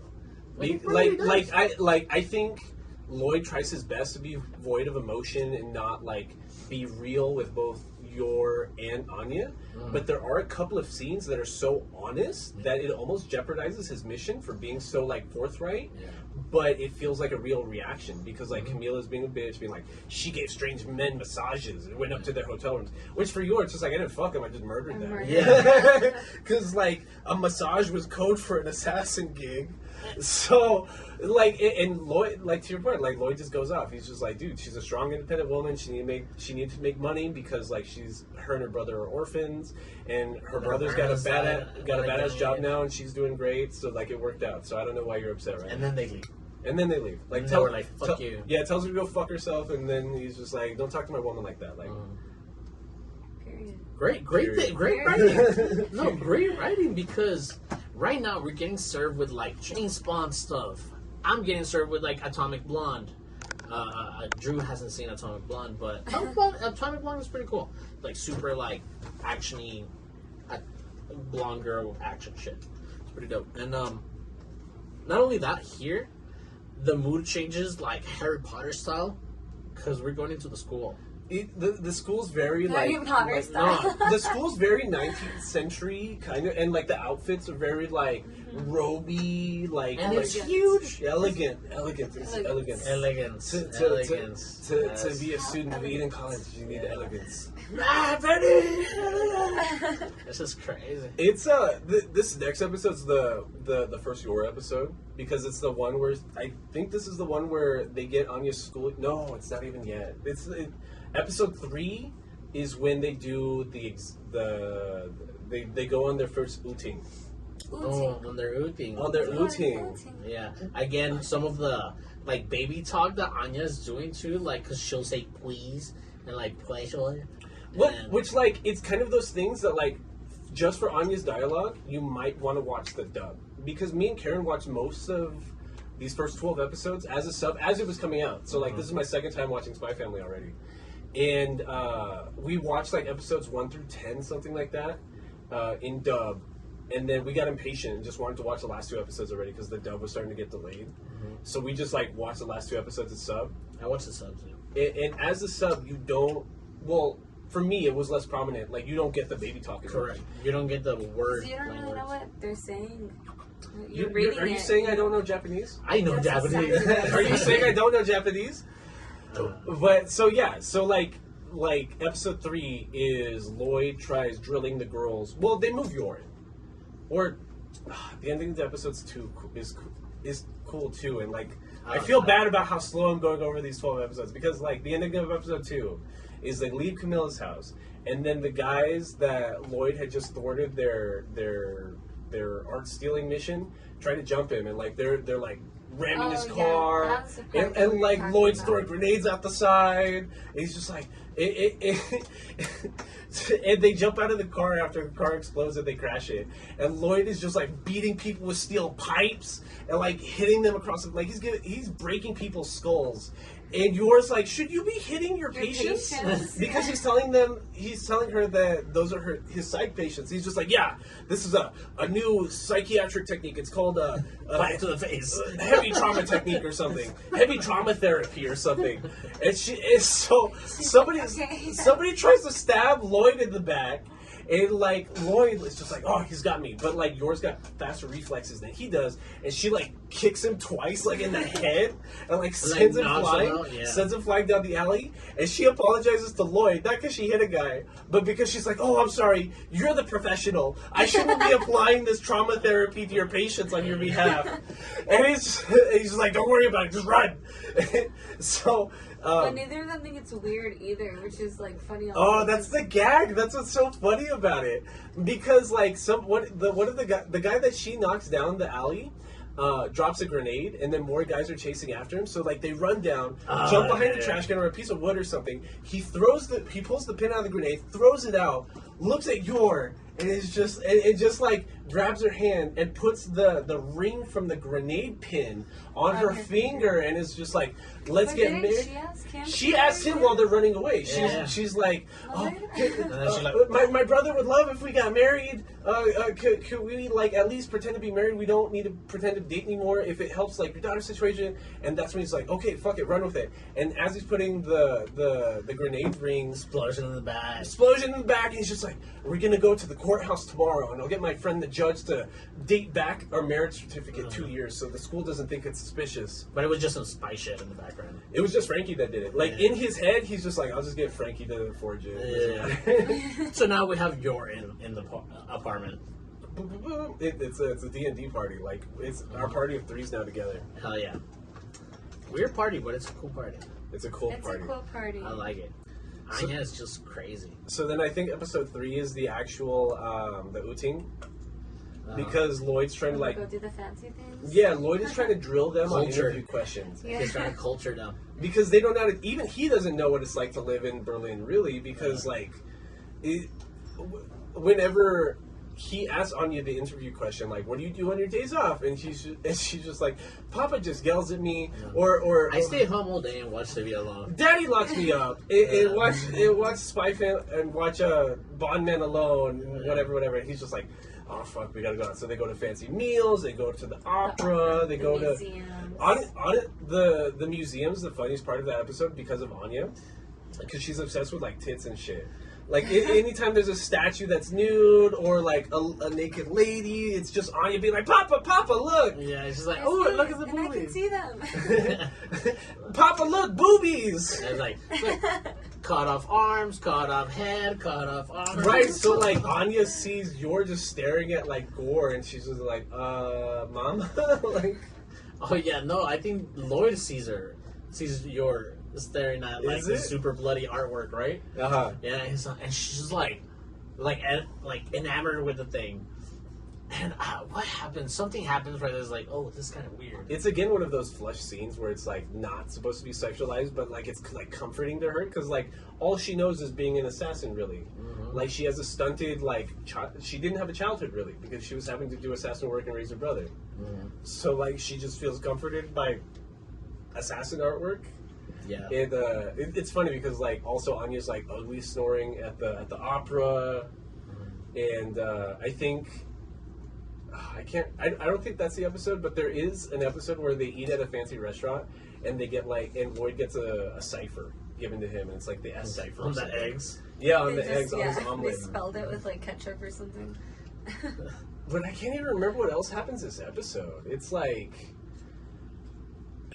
it might be one of like the shortest episodes I can, well, not short like physically, but like as far as like content, like I can't think of anything else that happens besides like the opera, the museum, and dinner. Probably because even I believe for like the next episode we get like maybe a time skip of where we know that they've been practicing the interview. Oh, I remember how episode 3 ends. It ends because like Yor shows them the park she likes, and it's like an elevated park, and it's on top of a hill, and they're looking down at the people. And then down on the hill, they see an old lady getting her purse snatched. So this is cool too because this is our party. Because this is like Anya doesn't like crowds because it stresses her out, gives her anxiety because like she can read everybody's mind. She don't fall asleep. It's like that. It's like that Dr. Yeah. X thing. Like because he's trained in like a really powerful telepath, he can control like which minds he's reading. But like if she's untrained and she's just fucking sick, And it's just like, and she's all on all the time. So she's just like, oh, this hurts. Like this is overwhelming. So when they're on the hill, she hears this old lady getting jumped and like her wallet getting stolen, and she's like, "Mama, Mama, look! Like that old lady's getting her purse stolen." Well, actually. Okay. No, they're at the park. They're overseen by the railing. Okay. But like, Lloyd is carrying Anya. Anya because she's like frustrated of being there, and they pan out like his point of view, and you can see like a crowd, and in the crowd, they show you what he sees, and he sees like, oh, this guy's moving weird. And that's when he goes and like snatches the wallet. He's like, "Hey, get out of here!" Blah, blah. And as soon as he thinks that, fucking Yor is already booking it down. She's like jumping levels of grass. Yeah, like a just goat. Yeah, Like, yeah. whoa. That Just shit's going cool. down, Yeah. and then Lloyd is like, "Oh man, like I'm not supposed to bring attention to myself." And that's I why guess he's we gotta hesitated. go." He repeats himself like that, like every other episode. A spy is not supposed to bring attention to themselves. A spy is not supposed to bring attention to themselves. Say it again. But so they kind of work as a team because Yor jumps down there, but he gets away, and then Lloyd runs down there, and no, he's looking down and trying to see like who's who. And he can't entirely tell because he changes outfits. Like the robber like changes outfits and Lloyd can't point him out. So Anya starts reading like everybody's minds in the crowd, like kind of selectively. And because she can't let Lloyd know that she is a telepath, even though they just ate, she's like, Papa, I want ice cream or whatever that is. And She's like hungry again. right in front of that ice cream shop is the robber. And Lloyd's just like, I can tell by his movements that that's him or something like that. Yeah, he's like, you might have changed clothes, but you can't change the way you walk. Right. So that's when he jumps in the crowd, jumps over like a walking ledge, like a bridge, like a walking bridge, and like he like hits his spine. Yeah, like he takes his knee to like this guy's the back of his neck and like pins him to the ground. And that's where he gets the purse back, and then they meet up with the old lady and they give it back because it was a lot of money, but she was just trying to buy her grandkid a gift because he just got into Eden College, like tying it back together. And like us as an audience, it's supposed to be like a fulfilling feeling because we see that they can work well together. Because like you're super gifted physically and talented, Lloyd's super smart and can read people, and Anya can like literally read minds, so she's broken. Even though she was about to pass out again. Yeah, Because she was trying to look for the robber, and she was like, oh, fuck, and then she was like, oh, this lady was loaded, and she's like, oh, let's go to the pie store, or the cake store, or whatever the fuck that was. Yeah, really good dynamics, really cool fucking And plot, man, they I'm sorry. do like say it out loud because I think the old lady thinks Lloyd. And then Lloyd was like, "Oh, honestly, I wouldn't have even gotten your purse if it wasn't for, My daughter. for your, like going at it first." Oh, that's And then right. Anya's like, "Oh, like everyone's thanking each other. Like, who's gonna thank me?" And he's like, "Well, honestly, it was you like that helped catch him because You were hungry. And Even though we just ate, you were hungry again." And we also get like a piece of like Lloyd's feelings here about his work environment. Yeah. He's like, man, that thank you, like, felt good because he's just trying to keep a low profile all the time. He's still it's a repeating- thankless job. He's still repeating himself too. Like Yeah. I'm not supposed to take like this gratitude right now. Like I'm Correct. supposed to stay low. Correct. But he was like, thank you every once in a while. The gag joke on the way out of the episode, though, is like they do the mock interview again. And she's like, "What do you do on your days off?"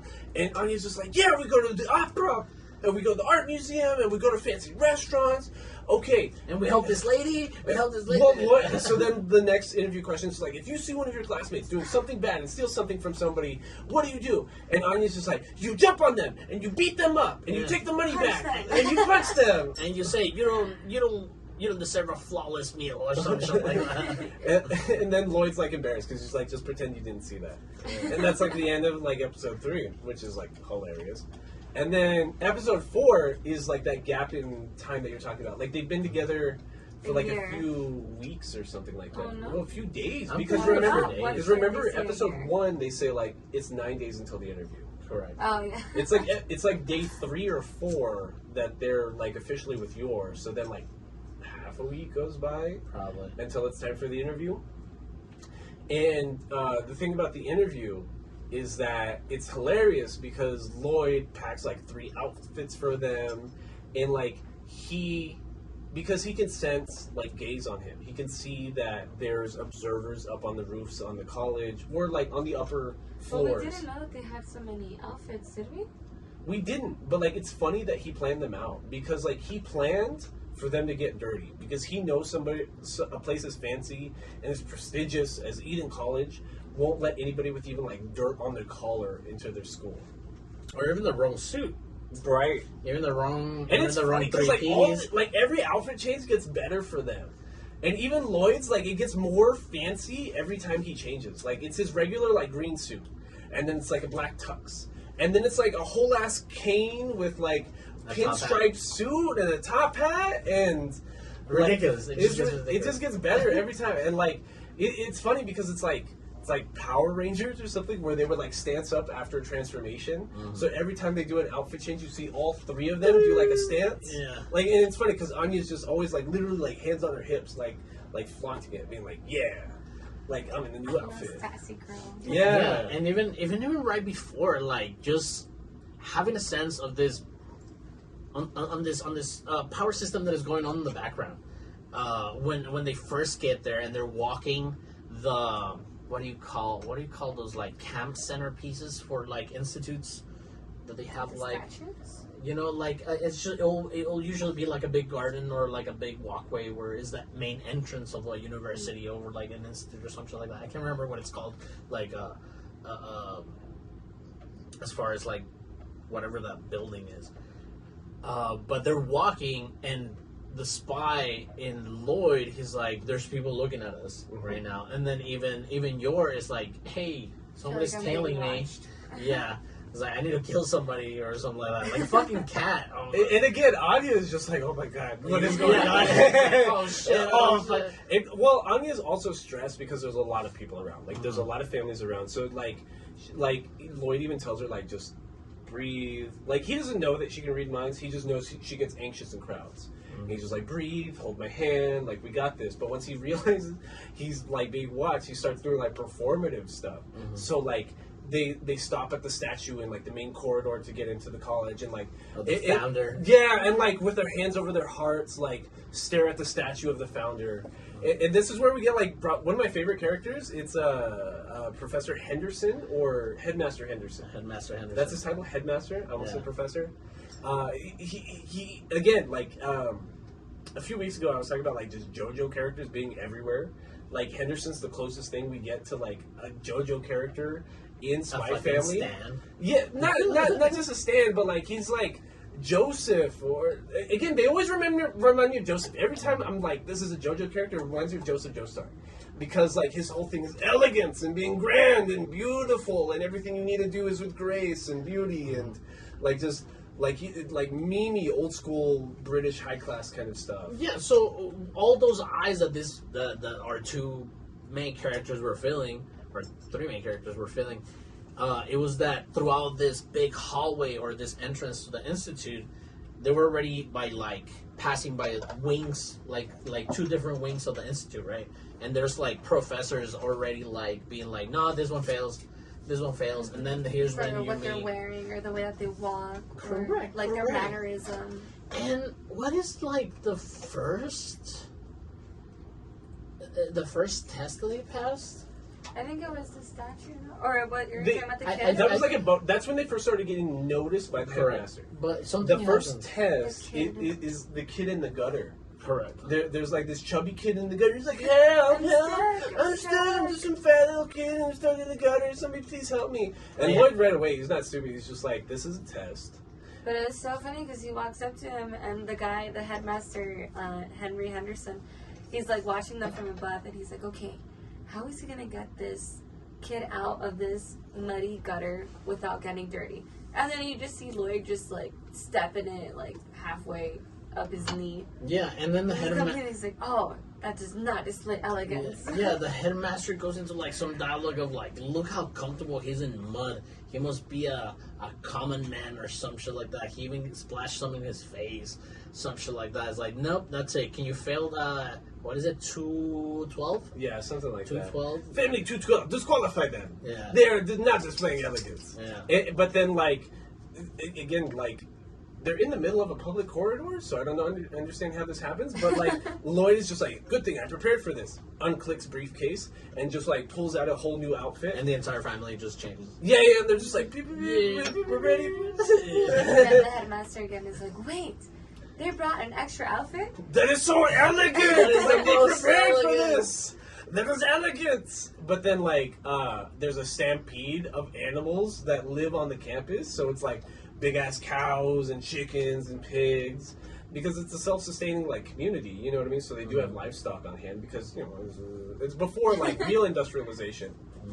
So all the animals get out, but they think it's a test. Like, Everyone thought it was a everyone test. thought it was a test, but, like, a lot of families started running. And Yor ain't no bitch. So, like, she starts kicking random animals and, like, cuts her dress on accident from, like, But extending she her does leg it out. all with, like, her fingers. Like, she, like, rushes Yeah, up she, Well, like, and stretches she out jumps, and that's what tore the dress. Pressure points. Yeah. She jumped, and that's what tore the dress. Mm-hmm. And it's Anya again. They're working as a team because this is our D&D party right here. Anya like points out the head cow in the crowd, and she's like, "That's the leader, Mama." It has like Kiss. That's what I was gonna say. It looks like Gene Simmons from Makeup? Kiss. Gene Simmons, Exactly. Kiss. Like the dark makeup, you almost expect like the big tongue, like the white and the black. And you're right. So Yor like flips, tears her dress from extending her legs during the flip, and like pressure point, like along like the spine of the cow, and like that's what makes it pass out. And then you think like Lloyd's about to be aggressive with it or something, and that's when like Anya's like still reading its mind, and like the cow's paralyzed and it's all scared. She's all scared, excuse me, because it's a female. Anya says it's a female, and she's just like, oh wait, don't hit it, Papa. Like she's just scared, and she like cuddles like this wild ass animal just in the middle of the street. Goes up to it and just Don't be scared. Oh, poor little cow. But now they're all filthy all over again, and this is where the headmaster's like, ugh. They're so disgusting. Now they definitely can't do it. No, not even.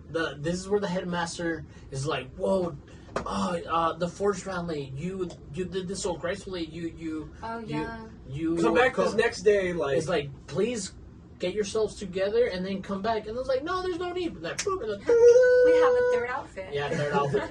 and that's where the headmaster's like, nah, this is weird. This is no. That's where he's like, that's not even. He says that's weird. Like that goes like beyond elegance. Or something. Yeah, At that point, he's kind of weirded out. He's just like, what outfit that made sense? Like, these Two? people are not elegant. They're weird. Yeah, exactly. It's something like that. So they qualify for the actual interview. That's when her name is on there, isn't it? What? That's when he passed out on the grass that you were talking about earlier. It's not her name, it's the number that they give her. Well, the next, I don't know if it's there, but the next part I do remember is the actual interview. And I can't remember if it's the next episode or this episode.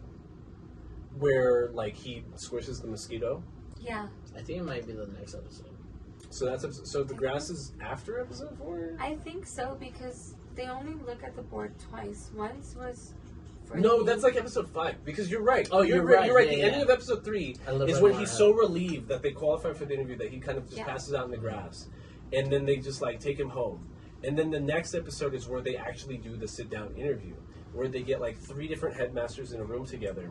And they actually, like, conduct the formalized interviews. So it's Headmaster Henderson and, like, One asshole. Well, it's the son of the previous, like, dean of the whole college. Who is just like divorced. Divorced, fat, and a piece of shit, so, like, no wonder he's divorced. So, like, Yeah.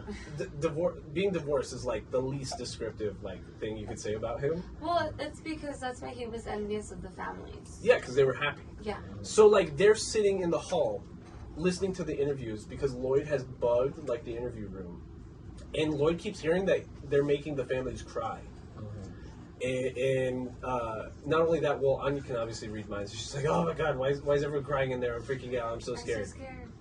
Yeah. You're right. So they walk in. It's It's Henderson, the dickhead, and then another nice guy. It's like the neutral. Yeah, the neutral. He's got like combed gray hair and like glasses on and just like a sweet little like Old man face. old man smile. And he's really polite. Have a seat, family forger. We're happy you're here. Master Henderson like observed you guys during the initial interview. He said you guys are doing great. And the bald fat bastard just being dick too. Like, I don't know, this like being dick out loud kind of situations get me angry. Nah, this episode makes me like sad, like a lot, because it's regular interview questions, the ones that they prepared for, and like even the ones that Anya's tripping up on. She just reads Lloyd's mind, so she's catching up on it. What's the headmaster's name? What do you want to do when you're older? Who was the dean? I want to be the dean. I want to be the headmaster of the headmasters. So they're doing great. They're hitting it out the park. Okay, but one of those questions was hilarious because he was like, "Why do you want to come to school here?" And she's reading her dad's mind, Lloyd, and Lloyd is like, "Oh, because of my mission, I need to get close to this kid's dad so that I can go over to the house and murder him or something." And then out loud, Anya's like, "I came here because I need to take down the guy who's in charge and this and that." You know, become friends with the kids. Yeah. And world peace. Because like she almost It's world peace. she stops because she stops herself saying like the head of an organization or She something. stops herself saying spy, and she says spectacular. Yeah, what is your dad do? headmaster? Yeah. Spectacular for her dad's position. Right. What is he doing? Psychiatrist telling- yeah. He's a feelings doctor.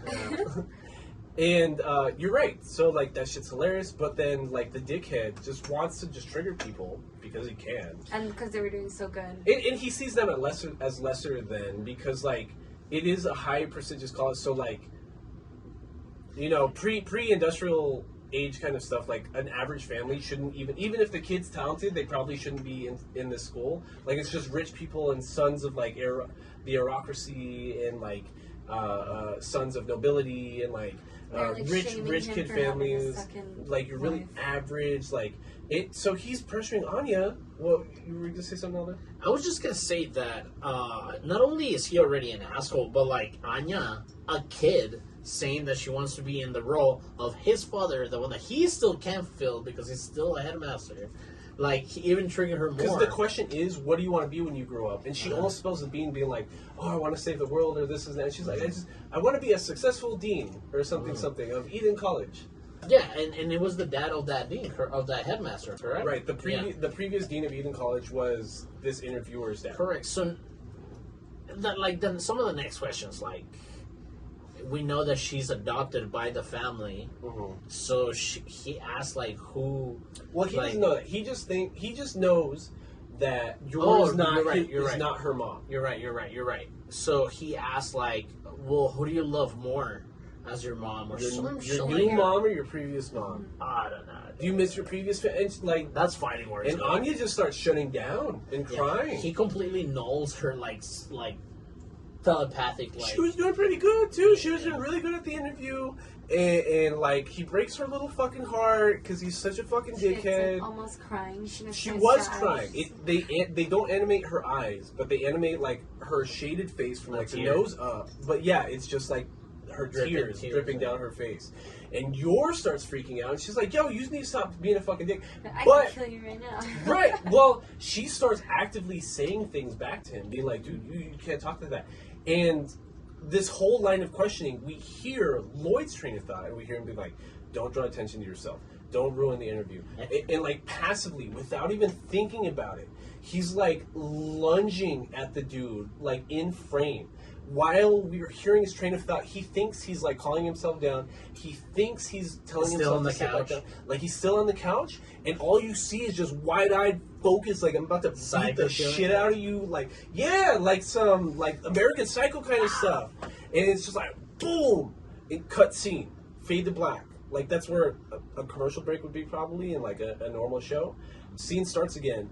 It's a focus on the table that's shattered, like wood splintered. A wooden table, yeah, just like indented inward in the right middle. where his fist was. And he immediately apologizes. He's like, "I'm sorry about that." Well, it's cool, like what it's showing as he's apologizing, because he's got blood on his hands.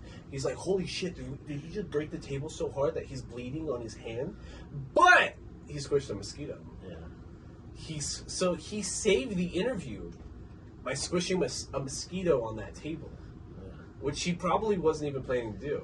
Well, not even that, because the line of questioning that the asshole was making towards Anya, even Headmaster Henderson, Yes. he was like, yo, bro, like, he was already like, yo, what the fuck? Like, watch your mouth. And Not until they left the room, and not only right? that, He said that was very uncouth of you. That wasn't very elegant. well, Please be nice to the Forgers. not only that, but when the whole, like, table breaking happened, even Henderson himself, like, look at this guy. He fought the urge to punch this one in the face, killed a mosquito, but broke our table. Yeah. But They he said, and that's where I think it's Yor, because she sees that Lloyd's mad. It's just kind of like, I think this is done. Or Lloyd says it. well, Lloyd says it. Lloyd says it? Yeah, Lloyd's style up He's right like, now is like, you know please what? excuse us, If your like- interview will come down to like Making hurting, a little girl cry. making a little girl cry, maybe we picked the wrong school. Yeah, that's And- exactly. And that's what he pisses off Henderson even more. He's No, just not like, Henderson, the fucking asshole guy. no. But like, that's why Henderson wants to punch the asshole guy, because he's just like, you shamed our school. Correct. So yes. like, they leave the Yes, room. yes. Lloyd's like, excuse us, you guys are some fucking dickheads. If the school acts like this, we don't want to be a part of it. And like, that's what pushes Henderson over the edge. He's like, you just embarrassed our fucking school, this most elegant Eden College, for your pride. for your pride, because you're a fucking asshole. And that's when like the dickhead bald guy is just like, well, my dad might not be headmaster anymore, but he still holds sway here. So watch your fucking mouth, Henderson. And Henderson just like puts down his cane. Like, you see him like grabbing his hand, just being like, this is gonna be very ungraceful of me. And just sticks the guy in the fucking face. And it's cool how they animate it, because they do it like that shonen kind of like stilled frame Hunter x Hunter kind of big punch thing, where it's just like fade on like a colored pencil kind of frame, almost like big stick end of episode kind of thing. Yeah. And like Henderson's that guy, you know, like he's not being fake about the whole elegance, like Situation. we need to prove that He's we not being are elitist. Yeah, he's not a real elitist. He's just like, Yeah. no, like this college is great. Like this, like I actually believe the mission statement of this college kind of thing. Correct. So like his coworker being a fucking dickhead, even though like his dad's the old boss, I'm just gonna stick you because you're being a fucking piece of shit. Yeah. It's like he deserved it. You Like, should, yeah, you kinda, should. yeah, he Anything fucking like that kinda- happens at workplace, fucking do it. Stick him. Just Fucking fucking do stick it, him. Just yeah. beat the shit out of What are him. they gonna do? Fire you? Did you see the guy that sued his company for throwing him a birthday party? What? Yeah, so apparently there was a TikTok about it. I don't know how true it is, but they show articles and shit like that. But apparently this guy told his company when he was hired on to put him out of the birthday list, so they didn't have a birthday party in the office because of his anxiety and stuff like that. So they didn't listen to it. They threw him a party. This fool was like nice enough to go to his car and have his panic attack there because he got a panic attack. The next day, the boss brings him into the office and tells him that he's being he got rude. fired. No, he's being rude and shit like that, which caused him another panic attack. So he sued the fucking company and got like Well, 45 good. 45 million or Because something like even that. there's like religions that don't celebrate birthdays, you know? Yeah, It's fucking like crazy. how there's some religions that guarantee access for women to have reproductive care. Yeah, So it's like weird that we're in like a fascist conservative Christian state. yeah. So they basically leave the interview like already coming to the assumption that they didn't get it, right? That they're not going to get in. And so they're bummed out. Like Twilight's bummed out because he thinks Operation Strix is over. Anya's sad because she basically assumes that means she's gonna have to go back into an orphanage because Agent Twilight no longer needs her. Yours like, well, Lloyd no longer needs me either, so maybe our fake like marriage arrangements over too. And Anya kept apologizing too. She thinks was it was like, her fault. Yeah. She thinks it's her fault because she thinks that she should have answered that question Like, better. I'm sorry. See, I'm sorry. I think that's good I should writing have done too. better. Because a lot of times with animes with a shtick, or like these gag animes that have like I'm thinking like Rent a Girlfriend or something like that, they don't know when to give up the shtick. You know what I mean? Like, what's her face? The main chick in Rent a Girlfriend, the actual Rent a Girlfriend, like she never. Yuka? Is that her name? She never gives up the persona of being a Rent a Girlfriend. But like what's cool about Spy Family is like it gives up its shtick sometimes because Lloyd, when Anya's crying, is just like, dude, it's my fault. I'm sorry. Just send me back to the orphanage, Papa. I'm so sorry. Like, I failed us. Lloyd's like, no, it shouldn't. Like, no, you didn't do anything wrong. Like the guy was a piece of shit. Don't even worry about it. I'll figure out something else. Like, don't even. Like it's humanizing, right? Because like a lot of times with these gag anime, they don't give up the gag. Like that. And I think that's why like everyone's so mad at like the Rent-A-Girlfriend like manga right now because it hasn't given up the gag after like 600 chapters. Like at a certain point we need development, right? Even Kaguya-sama, which is like a lot of the same kind of premise and gag style writing, like it gives it up sometimes. Like there are confessions like amongst like the main two characters, like the love being war, like somebody has to win the war, and people do because the narrative does move forward, and that's why people hate Rent-A-Girlfriend because it never actually pushes the envelope. Like it's so much of the same for so long. And even we're talking about like episode 4, episode 5 of Spy Family, like we're starting to see that Lloyd is starting to give a shit. Like he would have beat the shit out of that dude. Like he broke a big, and this is a rich school. That's probably an oak table. You know how hard it is to break a fucking oak table? Yeah. Like you can't break that with your fist. Like he would have killed this dude. Maybe Yor was actively thinking about killing everybody in the room. Like they are hyper protective as they should be about like this young innocent little Anya. And the entire vibe of this like arranged marriage kind of thing, like you learn to love the people that you're with. It was kind of weird, but it fits the story so well. I love my fic family so much. Yeah, exactly. Like I can't think of another like maybe like a witness protection program where you are like put in these situations where you're like, yeah, I live here because I don't want my head to be cut off or some shit.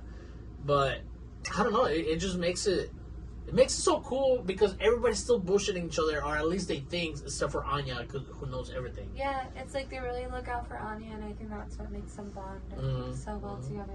I think that's why she's a really good main character. Because I think if the She's adults like were the main, glue. I think if the adults were the main character, they should be whack. Because even hearing, even Anya, even in her own agenda, like you're hearing Anya saying like, I love you, mama, or something like that. Like she feels like love.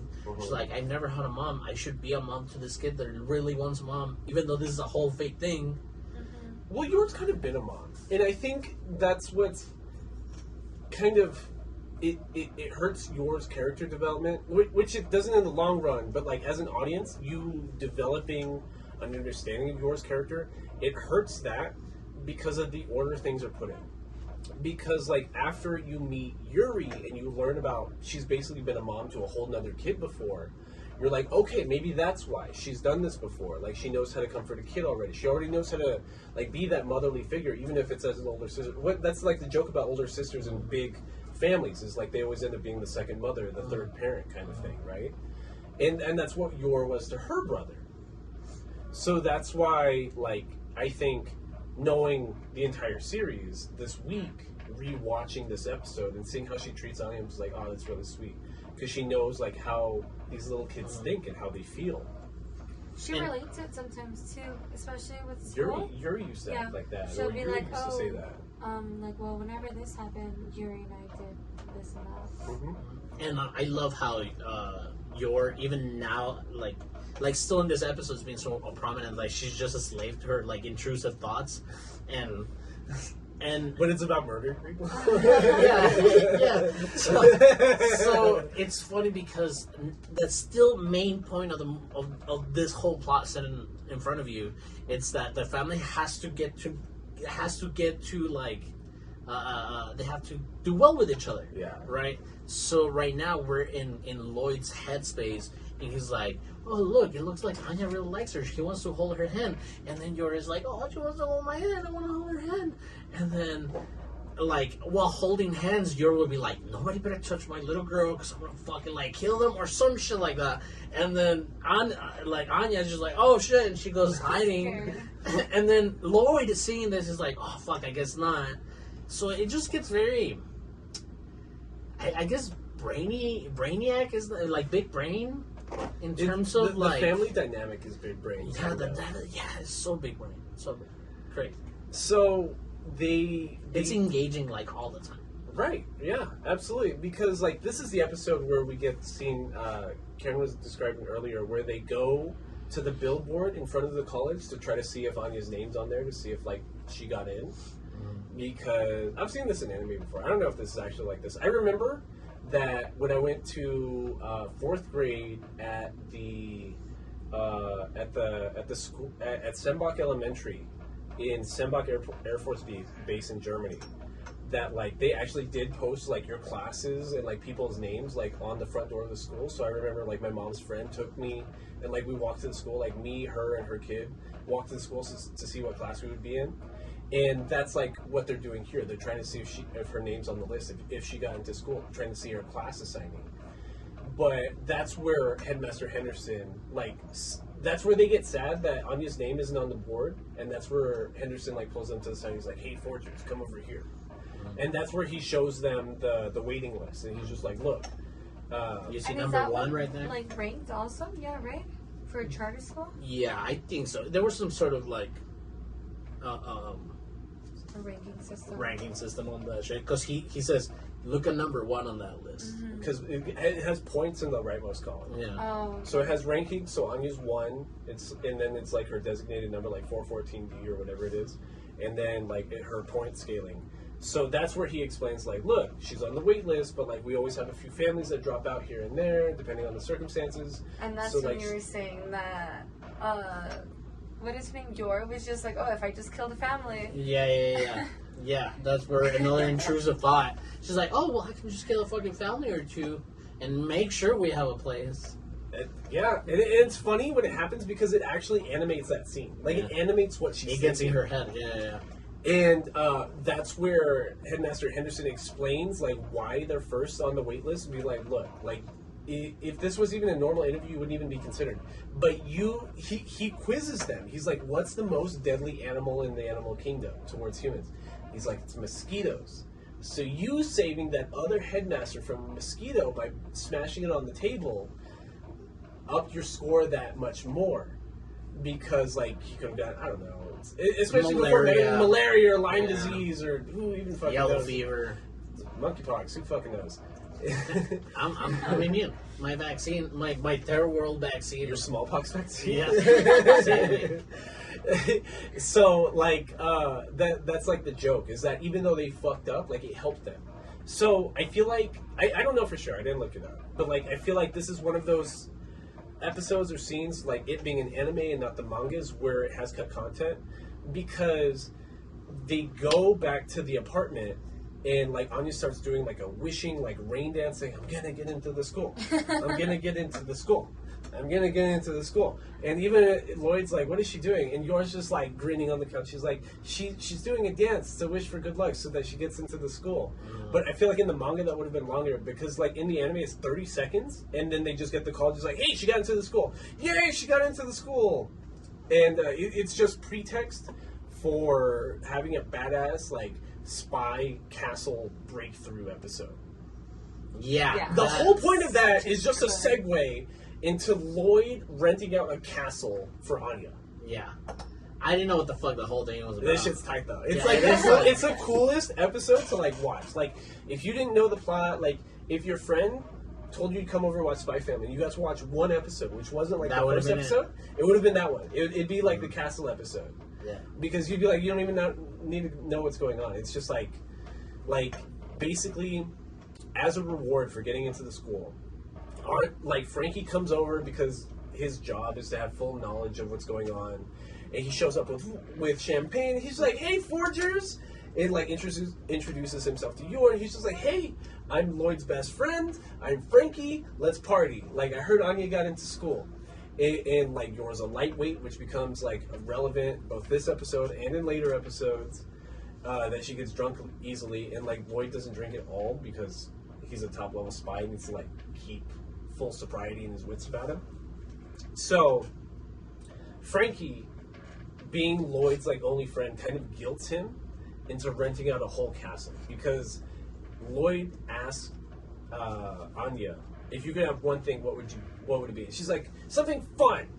He's like, okay, what does that Well, mean? I think it was Frankie that was like, oh, you should get her something for getting into the school. Right, and but doing so good. But then when he asked her, she's just like, something fun. Uh-huh. And then Frankie's just like, oh, so you mean like a castle? Like you want a castle Yeah, to do? I want To, a castle. what's your favorite To have castle cartoon? activities? Bond Man? Yeah. Yeah, I want to do what Bond Man does in the castle.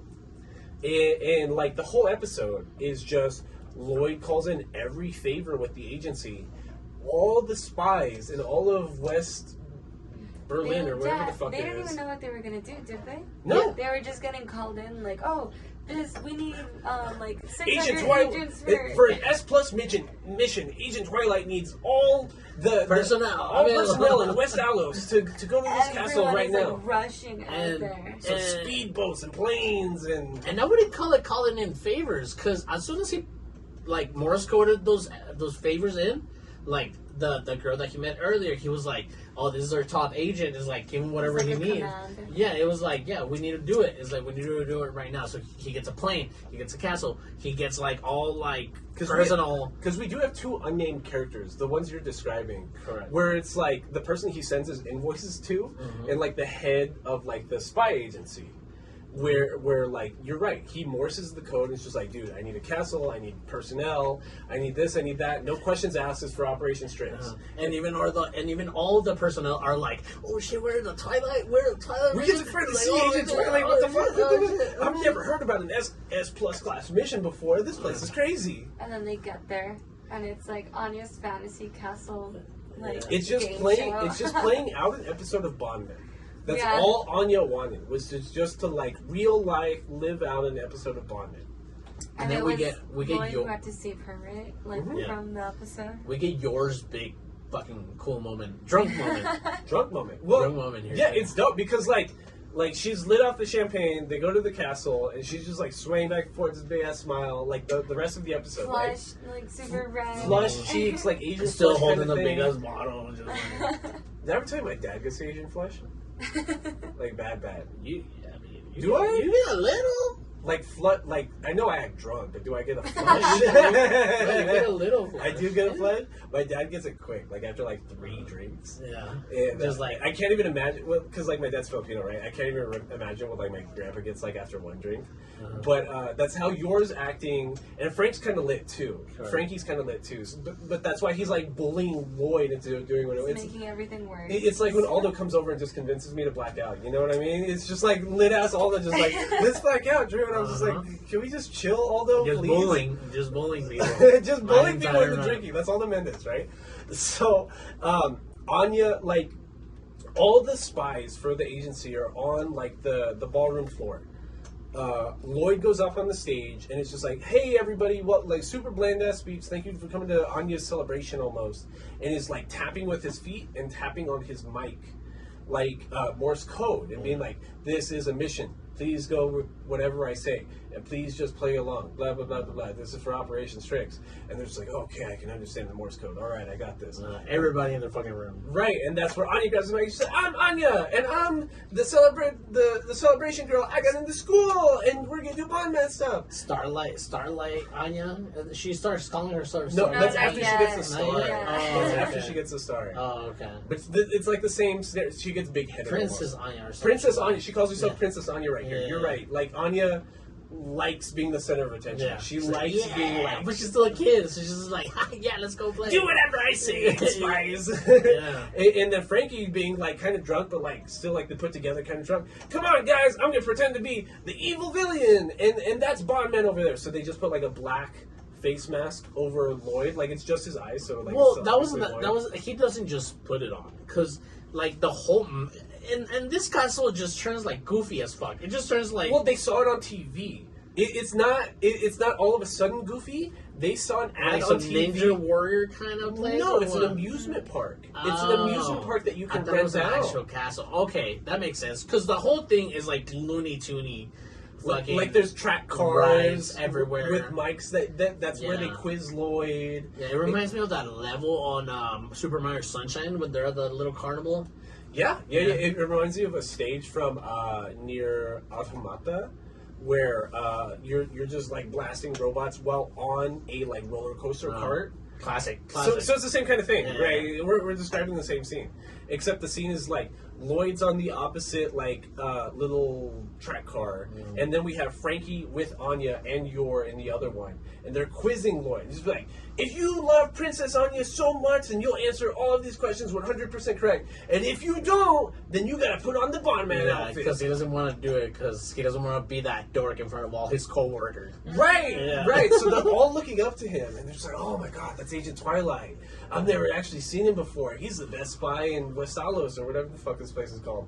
And like, you're right. It's like I can't embarrass myself with kind of coworkers kind of thing. So I think the last question is, so what does Miss Anya want right now? Yeah. And it's just like, she wants to be a spy. And wrong. She's thirsty. I was thinking a pistol with a silencer. Oh, 'Cause right.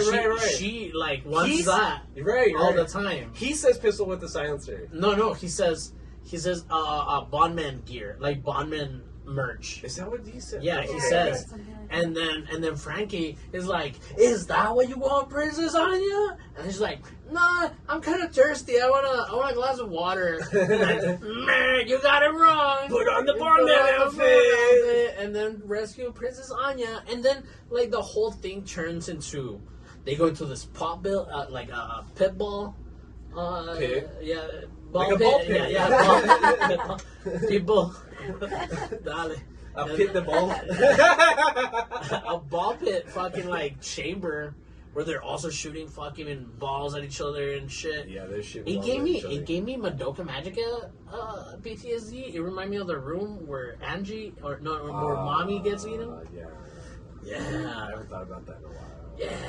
But like the scene is just like for He made Princess a badass. as performative theater for Princess Anya. Like instead of like having actual guns, they shoot like those big plastic balls that you see in ball pits, right? So it's just this big goofy Looney Tune Mario Sunshine Mario Brothers looking ass thing, and they're all like, "Oh, I'm gonna hit Agent Twilight. This is where I prove myself." And it's just Lloyd like easily like just ducking and dodging them, and just like All these rookies. behind the back, just like ricocheting like their shots off of his shots to hit like 4 of them at once, kind of thing. And like he's just like working his way up this tower. And at the top, It gets very like a Donkey Kong-ish. it's like, so tight though, because like when we're talking earlier, like in episode 1, we're like, Wit Studios and Cloverworks just randomly wants to flex that they can actually do action animation. This is one of those. Like, Yeah. like the balls are big Sakuga style animation. Him ducking and dodging, like his frame is never solid. Like it looks like a rush, a flush. It's very fluid, like how they draw his frame. So he's just like. That's how you know he's quick, and like no one can even keep up with him.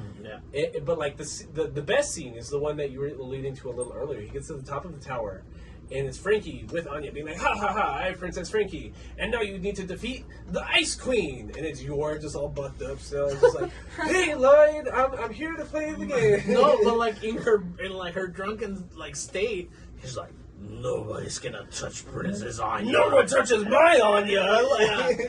And it just gets fucking well in her animation, fire background, fire eyes. It's like some like Bruce Lee, Jackie Chan shit. Like a lot of flips. Like it's kung fu kind of fighting. Like kung flu. So, like she's doing flips and turns and spins and like samurai shampooing, like break dancing with her hands while like circle kicking.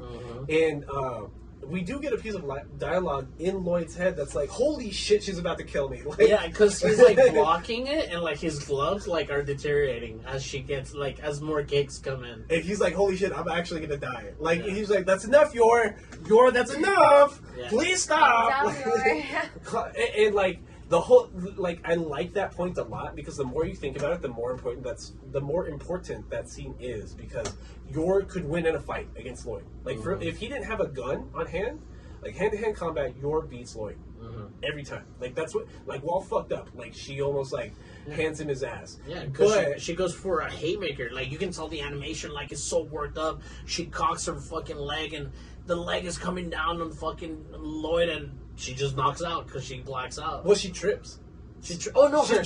Her heel breaks. Her heel breaks. Yeah. Her heel breaks because she's on her left foot. She's like, haymaker, right kick swing, and just like her heel breaks, she passes out and just like falls over and passes out. And that's like the nerf, right? Like if it wasn't for just her being drunk and just being a bad drunk, like she would have probably knocked out Lloyd right there. Hell yeah. Which is cool. It's really cool. Like the power skill, even though we don't have a real power system because it's a fucking gag anime. But like it's neat. Like it's really neat knowing where all the characters stand, like what their strengths are and stuff like that. So the big scene is like all the other spies in like fake ass whack like ski mask gear and like the ski mask like Henchman gear. Exactly. Yeah. Thank you. It just like they're just all looking at Anya, and Frankie's still drunk. Is just like, now praise Miss Anya and tell her you're your favorite. She's your favorite girl in the world, or that you love her or something. And Lloyd's again still embarrassed, be like, dude, these are my coworkers. Can you chill out? And he does. He's just like, I have saved you, Princess, and like he does the performative art with it. And then we go back to his coworkers, like, wow, like this dude is so like he's so what is it called?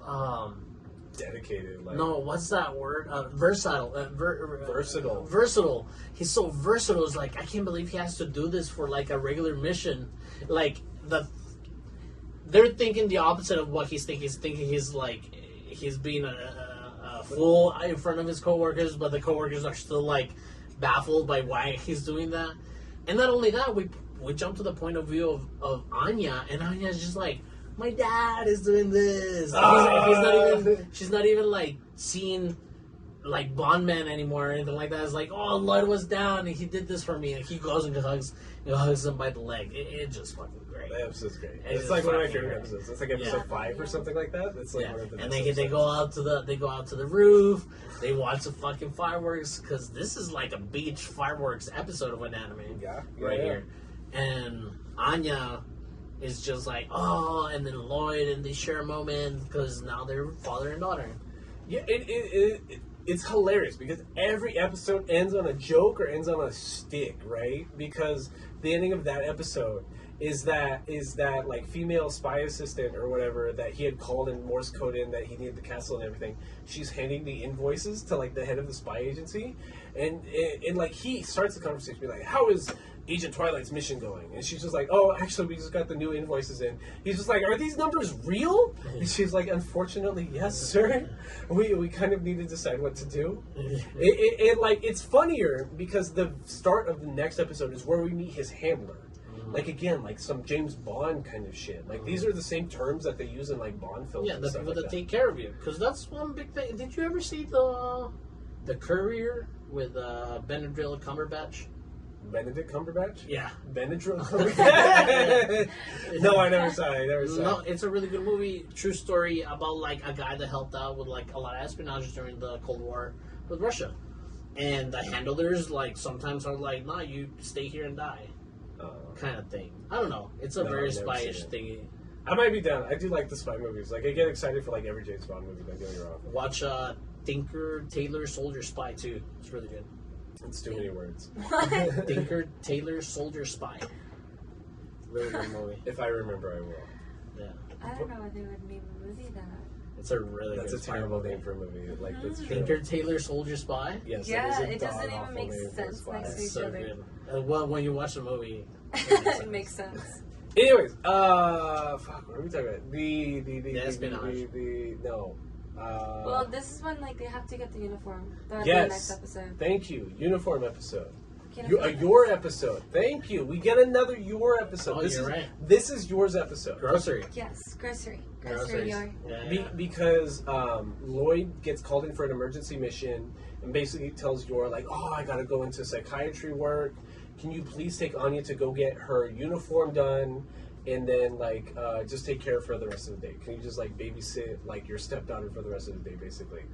And it's cute. It's super cute because, like, I love when Anya gets her uniform because, like, she gets fitted. And she's like, look at me. This is my uniform. Like, and she's just, like, the rest of the episode, just walking up to everyone, like, look at my uniform. Aren't I cute? Look at my uniform. Aren't I cute? Like, and, like when she was still at the tailor shop, even, like, the lady who runs it was like, oh my gosh, are they just gonna keep doing this all day? Can they leave already? And then so that's when Yor takes her to a park before they go grocery shopping. But like all the way out, Anya's like, yeah, let's go for an outing in my uniform. Like, and it's fucking funny all the amount of times that they actually animated her saying the word uniform, because it's just a dragged out fucking. It's the best joke. It's like the worst joke, but it's the best joke.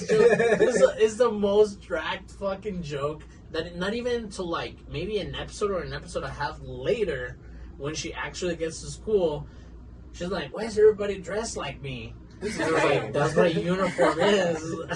I don't like this, Papa. Everyone's wearing what I'm wearing.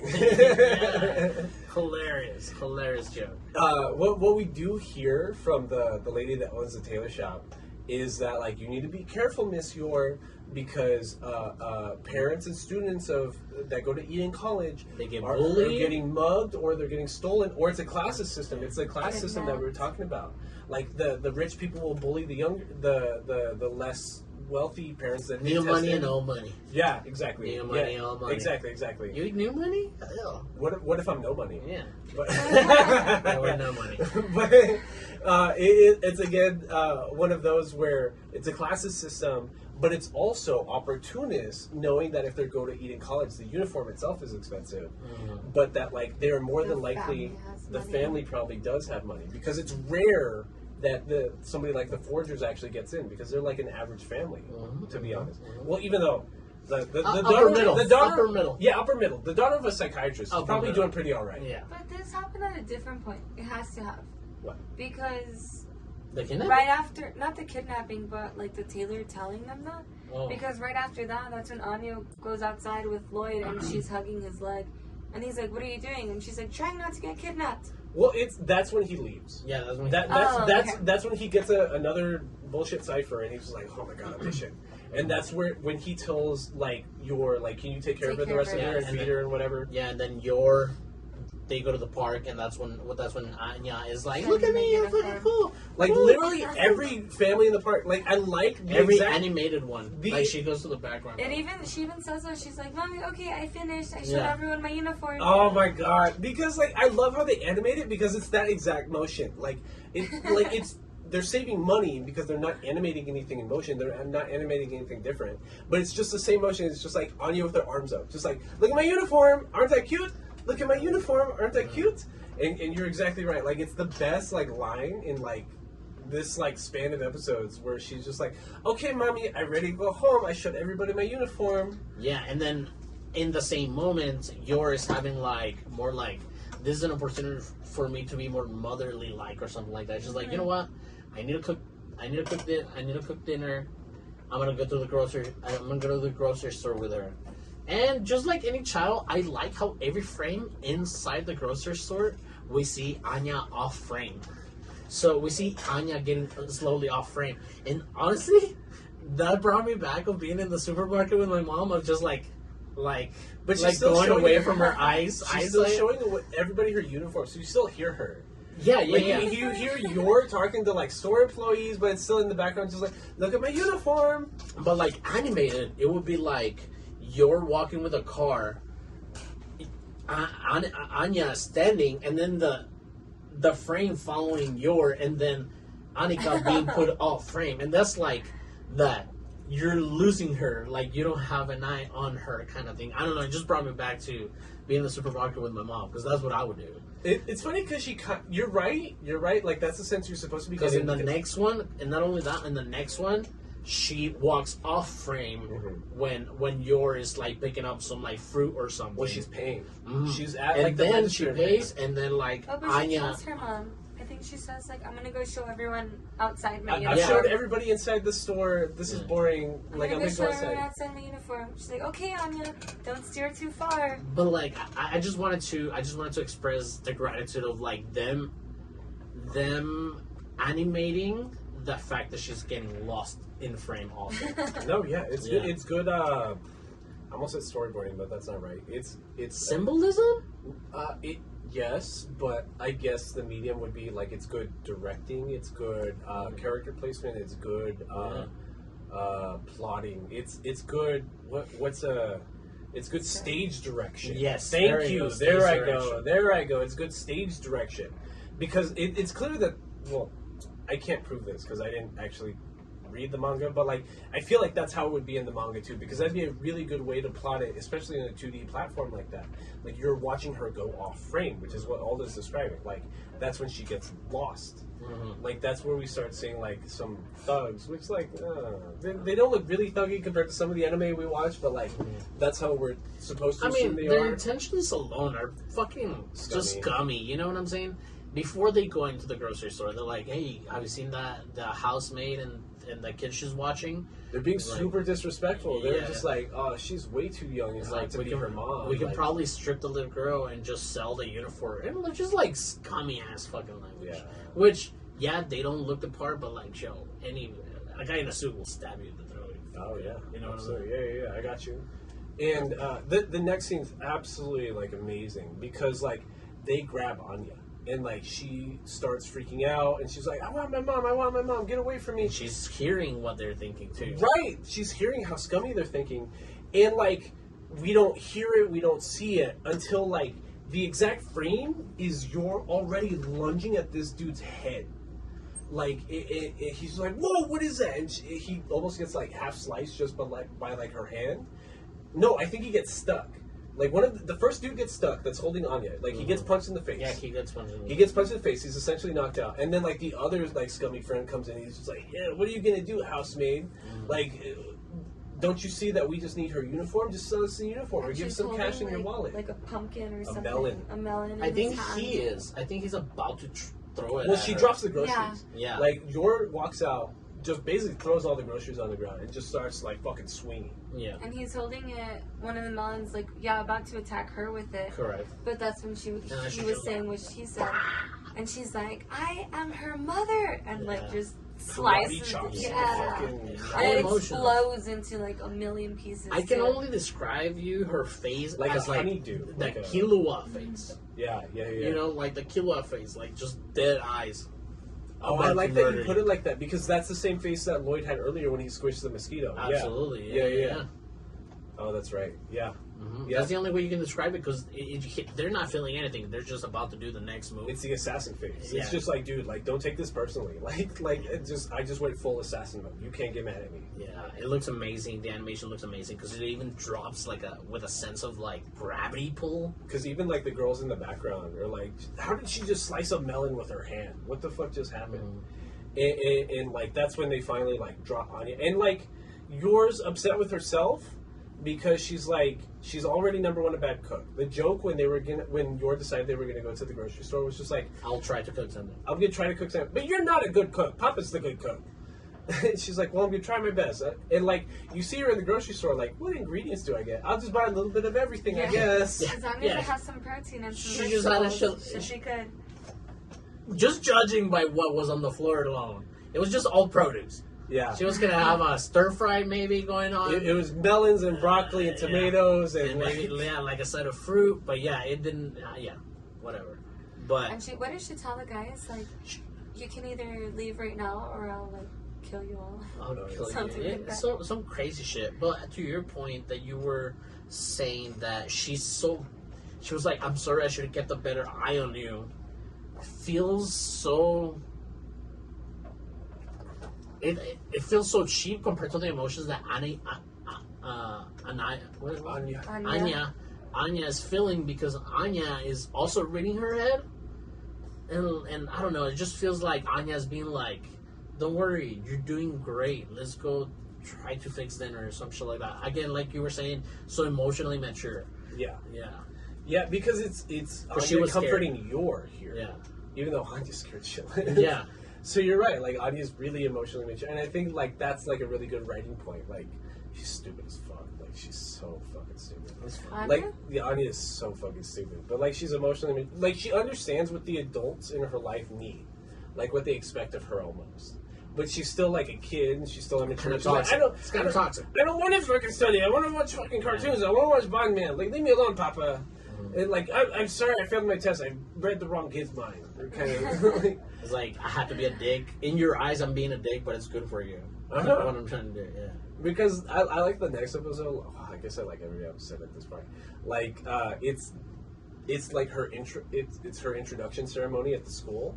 So it's like all the parents get together and like they announce the kids' names because they got into the school, and like Anya's getting scared because there's a lot of people in the crowd, and she's worried about having eyes on her, and she's reading Lloyd's mind. And Lloyd is like freaking the fuck out because he's going over the Operation Strix game plan.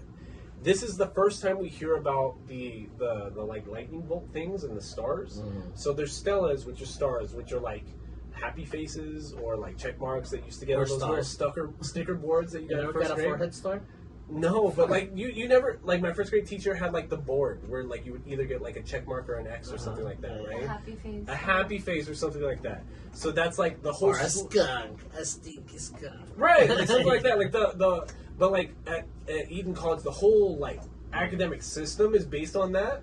So it's like if you get 7 lightning bolts, then that's bad and you're kicked out of school.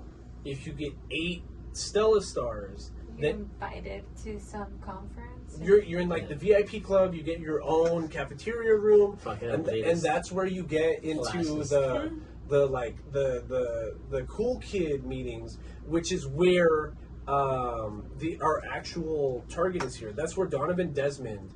That's the only meeting he attends, which is the whole reason for Operation Strix, is to get into these private Stella high class Eden College meetings and parties.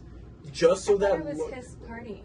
No. Well, he invites some of the A-list like people that have all the Stella stars, or the only school events he goes to are the ones that have all the Stella stars. Correct. So that's why Lloyd needs to get close to Donovan Desmond, because he's a high-class arms dealer.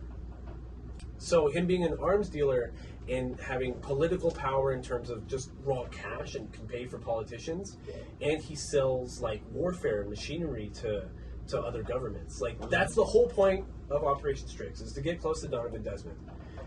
But one of Anya's classmates is Donovan Desmond's second son, Damien Desmond. Damien Desmond is one of my favorite characters, to be honest, because he's a fucking dickhead. But like he's the Bakugo this time. He's the Bakugo, but like he's got like more shame than Bakugo almost. Like, so the introduction ceremony happens, and Donovan Desmond's like, ugh, I'm a Desmond. Like, you don't know about the Desmond family, the Desmond clan, this and that. Well, they said his name, and he's like, it's Lord Damien Desmond. And he's got like these 2 little henchmen that follow him around. He's like what's his face from Harry Potter? He's like a Malfoy. He's like Draco Malfoy. He's like Draco Malfoy from Harry Potter. Yeah, I'm telling you, this whole thing with the school gets very Gryffindor-y. Which is cool. It's fucking dope. It's fucking. It feels fucking cool too. It's fucking cool because like even their school uniforms are super like gowny and like a robe. They are almost. gowns with like the white leggings under that. But then they have gold trimming and they're black and like. They have like gold hemming around like the sides, so it feels and really they're meant to Gryffindor. be expensive too. Well, obviously, right? They're trying to kidnap her for the uniform.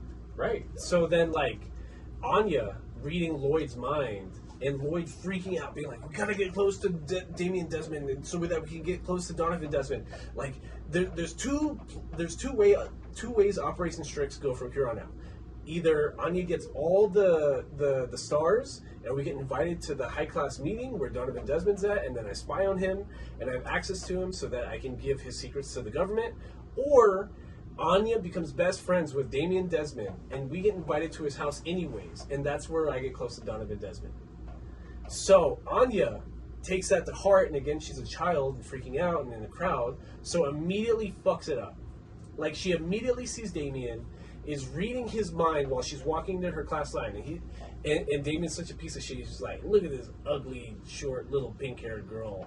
Like, kept calling her uggo. She wants me so bad that this little, it's like there's a Japanese word for it. She's like a raccoon almost, like a panda. No, he calls her a tanka, or like it's a taka, or the word's with a T, and it's like a little Japanese like makeshift mythological creature that just looks like a raccoon almost, and that's what he keeps calling her. So the day goes on, and we see this is where we start getting mostly Anya episodes. This is where it's like really like Anya is the main character as long as we're in the school kind of thing. So she's going on in school. She basically almost immediately makes best friends with a girl, Becky Blackbell, and the Blackbells are another similar family to the Desmonds because they also own like an arms company. But Becky kind of takes Anya under her wing, being like, "Oh, you're just the average little poor girl. I'm gonna Come be my best friend. Come be my best friend. I'll protect you from that mean ass Desmond." And Lloyd, seeing that, gets mad because they're like, "Get that fucking black belt girl away from her. I need her to be best friends with the Desmond kid." So this is probably my favorite episode just because of the expressions from Anya. So Damien immediately starts talking shit and like being a fucking dickhead to Anya. And just like berating her and saying you're poor, you're ugly, all that stuff. And what Yor had told Anya the day before was just like just smile through it. Anytime somebody tries bullying you or tries talking shit, What do I care? just grin through it. But that's where we get that smug Anya face, where it's like It's not even like a cute smile. It's just such an awkward, like sneaky grin, like because she's not comfortable. She's not comfortable like pretending like to be that sneaky. So like, and that pisses off Damien more. And she doesn't even say anything. He just Don't keeps yelling mock at me. her, and she's Yeah. just like grinning at him. Don't So- mock me, you stupid head. You stupid peasant, ugly squirrel thing. No, Okay. but it's funny because the dialogue, he uses something that it's like even super kiddish, even for him. Because even the henchmen are like, "Hey, can you think about something else to call her or something like that?" But yeah, he gets pretty aggravated at the fact, which it's shedding on Lloyd's plan B of becoming friends with Damien Desmond. Right, because after the incident outside the grocery store where Yor beat the shit out of those guys, that's where she teaches Anya's like the basics of self-defense, because you know Yor's a badass she battle gets mouse kidnapped. in case she gets kidnapped or anything happens. And Yor even tells her, never use force like this unless somebody that you care about is in danger. And Damien and his little henchmen go too far because they start bullying Becky. And that's what triggers Anya, because she didn't care if they bullied her because she had a mission. They like stepped on Becky or something. They stepped on Becky's foot and like almost pushed her. Like kids would do that all the time, like step on your foot and just like, so then you can't like catch yourself, so then you just fall over. And like Anya seeing that is like, "Hey, Mr. Bullshit Desmond." He's like, "What do you want, ugly?" And boom! Like this animation's so fluid and quick, but it also like stands still at the frame of her making contact with his face. And he just like, and again, like super like extra animation. Like he like flips over and like knocks himself into a trash can and has a banana peel on Like his his head. two friends like run over there to him. too. Lord Damien, what happened? So she sticks Desmond and like sends him flying. Oh, and their homeroom teacher is Headmaster Henderson. Because Headmaster Henderson, after sticking the other headmaster, has basically been demoted to teaching like the youngest class, which is Anya's class, right? So, even early on, or like, there's a few episodes where like they try to talk to Headmaster Henderson, like, "Hey, how are you adjusting? Like, I'm sorry you're having to deal with these kids." But like, he knew he had it coming because he knew there had to be repercussions to him sticking the bureaucracy almost, like the son of the previous headmaster kind It was of thing. like moving a pope around, like a priest around when they touch a child. Yeah. He's a good guy though. Don't relate it to that. No, that's but a bad relation. Like no, Henderson's a good dude. Yeah, he's but good. but like it reminds me of Slap on the wrist. kind of, because it's That's also, what I meant. They also can't like bring attention to what he did. But like that's why Henderson likes the Forger so much, because he's not like the son of bureaucracy. Like he has glamified himself. He's dedicated himself to being so virtuous. So what's the word he uses? Elegant. Elegant. So he's dedicated himself to elegance so much that that's how he's moved his way up. And like, unlike the Miss Kobayashi's maid and all this maid What's her trope, Toru. Okay. He almost forgot. What about the other one? I can't Kobayashi. Kobayashi, yeah. But like this whole maid trope, like here we're seeing the butler trope, and we've seen this in Hunter x Hunter with the butler mansion. But like Henderson's cooler than a butler. Yes. Like they give him the butler character design. Like I know exactly what you mean. Like exactly what you mean. Like old man, wise, cane, monocle, penguin tuxedo. Yeah, like pink. Even like his mustache. The and pointed stuff. tuxedo, the pointed mustache, but they give him a position of like renowned almost. Like he's in a position of power a little bit.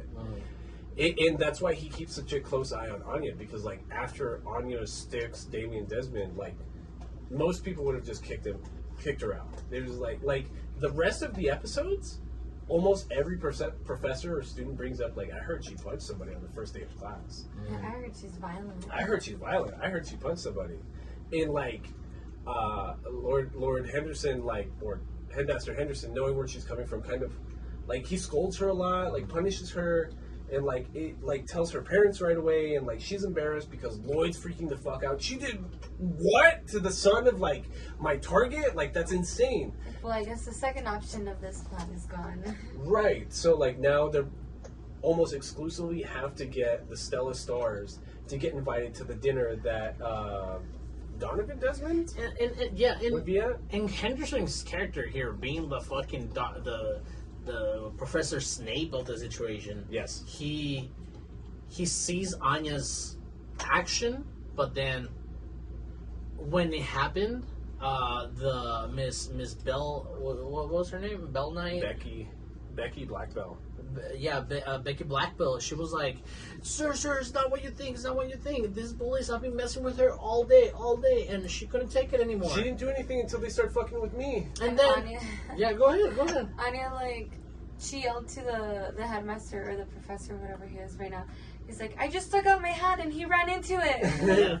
And her face does like this animation Rick and look Morty, yeah, the melted like mouth of like Rick and Morty and eyes. Oh, it was so lips. funny. He ran right into my fist, I swear. And then she remembers what Yor was teaching her is like, if you're ever gonna fight, you better do it when you're standing up for somebody. So she remembers like, hey, they were bullying me, yeah, right, but I just fucked them up because she stepped on her and he didn't say excuse me or something like that. And then even Becky was like, that's right, he did step on me. She stood up for me. And she stood up for me and she's like, oh, you're the best. And then that's where Professor Snape, Headmaster Henderson, is like, well, she did. That was very elegant of you. She was mature enough to hold on to personal emotion that the only reason she did this was to stand up to somebody else, for somebody else. And he's dope. I like Henderson a lot. Yeah, it's Professor Snape. Everybody likes Professor. But like, for like a lot of Harry Potter, we didn't realize that Snape was a good guy. he was a dick. Yeah, we didn't realize he was a good guy. It's not till like, the 7th, 8th movie like that like we think he's good. Yeah, like the very last one. It's like, it's because I loved your mom, Peter. Or Harry. Peter Potter. Peter Potter. It's because I loved your mom, Harry. I'm sorry. I didn't mean to be mean to you. Your dad was a dick, though. Fuck your dad. Yeah. So Lauren expresses that. Like, from here on out, like, we just gotta get Stella's, and you gotta apologize to Desmond. So we get a whole episode of Lloyd doing his spy master shit, his master of disguise shit, disguising himself as different faculty members at Eden College, and like probing Anya, like passively, like convincing her to apologize to Damien. Like sending her signals through mirrors and like on her omelet is like apologize to Damien. He or would put it's like a note on somebody's back. Apologize. a fake paragraph in a textbook. Yeah. Yeah, So in the and textbook, then Johnny apologized very hard to the other guy. Cause in class they're reading like an English textbook that almost reads like some Art of War They're bullshit. reading Like out loud. if somebody fucks with you, like you beat them up and you retaliate equally so. But then like in Anya's, it's just like you apologize no matter what. Go apologize to the Desmond kid. Like Diaries of a Wimpy Kid kind of shit. Yeah. She's even like, I don't think I have the same textbook as everyone else. Apparently, the actor that played the little kid like killed somebody. Diary of the Wimpy Kid? Yeah, like the live action. Like with intent or like a drunk Yeah, driving thing? no. I think it was with intent. What the fuck? Yeah, that's what I heard. Who knows? I'll look it up later. I've never even seen that movie. Me neither. I've never seen it. Yeah. So Anya is not that. So she's not gonna murder anybody. Yeah. But she is trying to apologize actively, and it's either like Desmond's she gets either distracted, a fucking dickhead yeah, or he's a dick, or the black bell girl just like, she's like, no, why are you apologizing? You weren't in the wrong. Come It on, almost let's feels go. like she has an agenda of her own, right? I don't think so, but I think the story has an agenda. The assumption I've had since these episodes first aired was that somehow the Black Belt family is going to become part of Mission Strix. Like somehow they're either going to get invited into a meeting with the Desmonds, like off of being friends with the Black Bells, or the Black Bells are going to spill some secrets or some sauce that like Lloyd's going to be privy to. Like it's going to be something like that. Like I really think the Black Bells are going to be part of the story, but I don't think she's being malicious. Or that's how I drew. I could be totally Well, wrong. at one Come point, up with Lloyd it. even said, or like thought, like, what if she's a part of some other secret mission that they're doing to conspire against me? It's like, oh no, that's thinking too far, or something like that. I could But- totally be wrong. I could Yeah, totally, no, but what there if, is like, there this is what significance happens? with Becky. Like Becky. This bitch is totally going to be like a bigger part of the story from here on out. We just don't know what it is right now. But so she does apologize, and what's hilarious about the scene of Anya's apology is that she is freaking out because she can read everybody's mind and can't turn it off because of her anxiety. So like she just walks up to Damien after trying to like apologize to him all day, and she's like almost at tears and looking down, and she's like, I just wanted to say that I'm sorry and that I didn't mean to hit your big stupid head. And like he's so enamored with her, like he all of a sudden seeing her freak out and be honest about this apology, like starts having this ginormous crush on her. Yeah. But And he doesn't even know what it is because he's so little. Where's he my doesn't heart know. racing? Why am I blushing right now? I'm so mad that she's making me feel so weird. And even a little bit before that, like Anya going up to her, up to him, and before she apologizes, there's a small amount of time where she hears all the dirty, disgusting, like thoughts that these little kids are having. You know, kids are assholes. They're just like, look at this little piece of shit, new money bitch, trying to apologize to the second son of whoever Walk away, cares. Ugga. To Lord Damien. Walk away, and then I wonder what Damien's gonna call her, fucking short, big-headed bitch. I don't know what the fuck. Like, I don't know. And then she starts crying because not only is her pride being continuously like attacked. They're calling her Tanuki. Tanuki. It's a Japanese raccoon dog. Tanuki. They're calling her this little Tanuki-looking bitch, and then like the animation will show it sometimes. Yeah. That's kind of cute. Red It is panda? kind of cute. It looks like a No, red it's not a red panda, It's but not like, a red look, panda. like, it's the same species as one of the characters from Odd Taxi. Oh, okay. Okay. Anyways, sorry, that was bugging me. Yeah, and she's crying and she's like, I'm sorry I hit your stupid head. And then this is where they show like animation of his heart being like in some sort of conflict. It's like, oh, why do you make me feel like this? And your face is so cute while you're telling me this. You're so poor, but you're so cute. You're so ugly, and I just want to suck your face.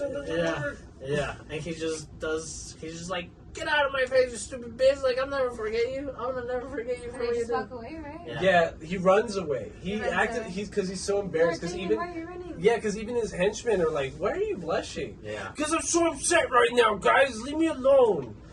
Like, why I are don't you like her. Why are you running away? Because it was so embarrassing that she apologized to me. I can't stand it right now. When really he's just got a big crush on her. And also Lloyd watching all this in the background, and he feels hurt that his daughter's apology was rejected. He's just like, oh, this motherfucker, this plan is so done. Like, We just gotta get the Stellar Stars from here on out. There's no Yeah. other way. Correct. Which, like, that leads to one of the best episodes, which is the dodgeball episode. Because all the kids at the school have somehow convinced themselves that just regular PE class and being good in regular PE class, like in Love is War, like the volleyball episode where the class president actively trains for a whole episode to try to get good at volleyball so that he doesn't embarrass himself, his classmates don't think less of him. Like, the kids in the Spy Family at Eden College have somehow convinced themselves that the only way to get a Stellar, or the best way to get a Stellar, is being good at individual sports activities Being in regular MVP. PE class. Yeah, MVP. Your class will vote on you based on that sport activity, and you'll be But MVP. it said one little girl it started with that, like, the rumor went on from. It'd be like, oh, well, she heard it from her, who heard it from her, who heard it from over here. Right, so even Lloyd comments on that because, like, Anya comes home and she's like, Papa, I heard that I can win a Stella by being good at sports at PE. And then we have fucking overgrown Saeed Mendez, Billy Watkins. I like his name a lot. Billy Watkins is tight. Playing dodgeball. Like a 6 foot tall, like first grader. But he's even animated like a 34-year-old. Yeah, he has glasses and kind of like a balding head. Like on his back. And yeah. He's stocky. He's got a dad bod and he's like 7. Yeah. And, but like amazing at dodgeball. but he trained for it because they all fell for the rumor that you could win a Stella by being good at dodgeball. So even Damien Desmond trained with his lackeys because Damien has this insecurity about his brother being a Nobel scholar because he got all 8 Stella stars. So even though he's staying at Eton College, his brother never gets to see him. Notice me, father, please. Mm-hmm. And Notice me, brother. senpai. Yeah. Notice me, Onichan. Like, Yeah. It's exactly what it is. It's He's living in the shadow of his brother. which is why like he doesn't even want to talk about his dad or his family. He's like embarrassed because he's like, which he's like 6. Like, how are you comparing yourself to your like older brother? Mhm. But yeah, that's the thing. It's just like, well, my brother has all his Stellas, so that's why like my dad goes to all the meetings of the Stella kids or whatever. So like him and his lackeys train. We get a whole training montage with Billy Watkins where it's just him in the park, just throwing dodgeballs, like huge training montage, Rocky shit, big anime bullshit, and the dad's just like an 8 foot tall military general being like, "Hey, Billy." He's like, "Papa, I missed you." 6 foot tall son hugging 8 foot tall dad. "I missed you, Papa. I'm just trying to make you proud so I get Stellas.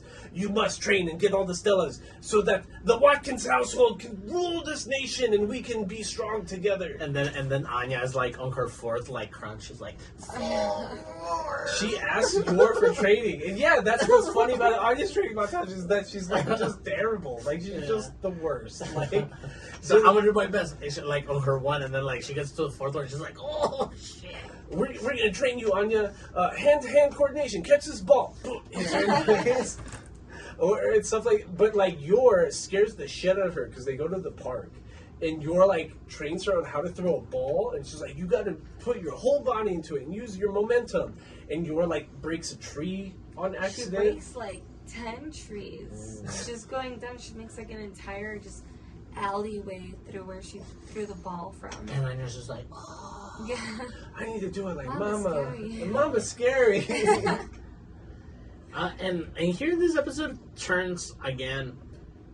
Into a sports anime. It's an episode of Haiku all of a sudden. Yes, exactly. And not only that, but like they sprinkle the shonen that they're giving you, they're promising you, because some of them, like there's one throw that Willie Watkins makes towards Anya, and like obviously because she's a telepath, she knows where he's throwing her, so he goes for her feet, she jumps.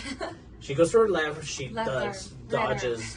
So it turns into like the dodgeball movie too, because like, what are the 5 rules of dodgeball? Duck, dodge, dodge, and dodge. Duck, dip, dodge, and dip. Yeah, Or something. Something like that. So at the end of the fucking game, and I'm just jumping the gun a little bit, but Master Henderson, again, in his little like specifications of it, is like, well, dodgeball is about dodge, dodge, and she did all that. So That was the most elegant dodge I've ever seen. Yeah, super shit. Because like the one that he says that is where she doesn't even move. Yeah. Where Billy's like, I'm gonna throw the biggest curveball she's ever seen, and you see like big Sakuga anime like veins coming out of his arms, like Frieza or Goku powering up, kind of stuff. Like, I'm gonna do it, charge, like energy blast, bop, and then like Anya just doesn't even move, just like big bug-eyed, like just stands up, and just this kid in the Just background, murks. pop, up. and just murks another kid. Yeah. The funniest part is the Ginyu Force reference when it comes to Damien and his friends. Oh yeah. Because like Ginyu their Force. training was them doing like power moves on the playground. Like they will jump on each other's shoulders to like better catch the ball, or they will try to do a fake illusionary, like, oh, we're moving so quickly and our hands are moving, you don't know where anybody's at right now. Yeah. We're gonna psych you out, kind of thing. And like the best scene is the one you already talked about earlier, where like Damien tries to catch the ball from Billy, but it looks like Planet Namek in the background. So it's like like somebody catching a Kamehameha blast kind of thing. Yeah. Like, ha! Oh, I got the ball in my hand. Gotta suppress the energy. Gotta catch it. And he or else I'm drops gonna let it. everybody. Yeah, and he just drops it down, which means it wasn't a catch, which means he's out. Yeah. Which and then like, Anya was like, "You saved me. Yeah. It's like, I will avenge you. You're not a bad person." Oh yeah, that Yeah. was so. you're not an asshole, second son. Yeah. It's like, you did that for me? And in his head, it's like, no, I was only trying to catch a stupid ball so I can, like, get somebody back in, because that's how it works, right? You catch the ball, somebody comes back in. Yeah.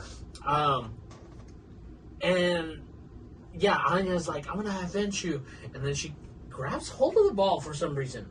It Somehow. was like her turn or something for whatever reason, because the other guy, or maybe that was like the only ball Somehow, and in then the area. and then she is animated just like Yor was animated while throwing her balls. She's like, She kicks up And her it looks leg. really good too, and she's even repeating it like, "Mama said, you put up your leg, and then you shift your hips." And she says like 5 things, and then she goes, "And I don't know what else, but let's do it." yeah, And even Damien was like, "Well, she did punch me in the face really hard, so maybe she can get this done." yeah, because the whole like wow moment, like you can like you see everybody's point of view like, holy It's like shit, a 360 holy of shit, She's gonna Ditz. do it. She's gonna do holy it. shit, And then she just throws the ball straight at the floor. and like, Yeah, boop, it boop, just bounces. And then Billy just grabs it and just like lightly tosses chucks it. it. Yeah, oh, hilarious. And that's like the end of it. And then like Billy's like, yes, I'm gonna be MVP. I'm gonna get a Stella. And like Master Henderson's just like, why the fuck did you think you were gonna get a Henderson? This is just PE class, bro. Why would No, you he basically was- give them out for this? Yeah, he was like, you were so unelegant and unclassy that you yelled, die! To a young girl while throwing the ball at her. It's like, that is disgusting. It's like, you shouldn't feel good about yourself. And, yeah, and then that's where I was making the point. He then looks at Anya and Damien. It's like, look, these kids have not been getting along this past few days, but look at them, they're working together. That's elegance. That's elegance. And then fucking Damien's like, you stupid bitch! How can you just throw it? How can you throw it so bad like that? And then he's like, never mind. And we think it was gonna be like, I hope they that's were- a real ship. they were gonna I hope hurt. it's a real ship. I hope so bad it's a real ship. it wouldn't make sense, but I think it wouldn't make sense in the long run. Cause why does the kid of the first mission involve? This is gonna be the only mission. That's it. You think so? I think so. I think so. Okay, maybe. Anyways, second last episode is the it's again a Nanya episode, and I'm forgetting what it is. It's where they do volunteer work. Because yeah. Lloyd's depressed and his handler's getting mad at him because they're not making any progress. And this whole time, Anya's been getting bad grades. Yeah, terrible grades. Like I think the episode starts with her just having straight like zeros on It was tests. like F's like on like 4 papers, and for whatever reason, Europe was like, "Oh, well, this is not too bad for her math, considering." That's where she does the math. the how she does fractions. Like Yeah. 1/5 of a body is just the left arm. It's like, oh, this doesn't make sense. But then she watches the cartoon and 8 Lloyd, tenths of a bullet. yeah, I have 6/8 bullets left. 8 of a clip. Yeah. And like Lloyd's basically fucking depressed. And he's just like, holy shit, we're never gonna be able to do this. She's stuck Damien Desmond. Like she's too stupid to get any Stellas. What are we gonna She's do? not good at sports. She's not good at music. She's not good at art. Right. So his next thing is, okay, we're gonna do volunteer work, and somehow through volunteer work, she's gonna get a Stella. And then she's bad at volunteer work because they volunteer at like a hospital, and it's just like clean this room. She spills Break everything, something. break something, or like clean like this bedroom, breaks a vase. Like Organized library reads all the mangas. yeah, exactly.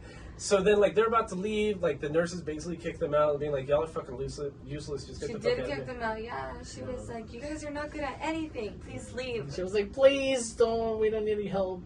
And on the way out, Anya starts reading minds and starts hearing that a kid is drowning at like the therapy pool. We get a sense that it's always active. Right. But like the animated Yeah. doesn't always show up, but it is Correct. always active kind Yeah. of thing. So a kid like screaming in his head, like, please somebody I'm save me. gonna die, I'm drowning. I'm just like, but They put a lot of chlorine in this wall.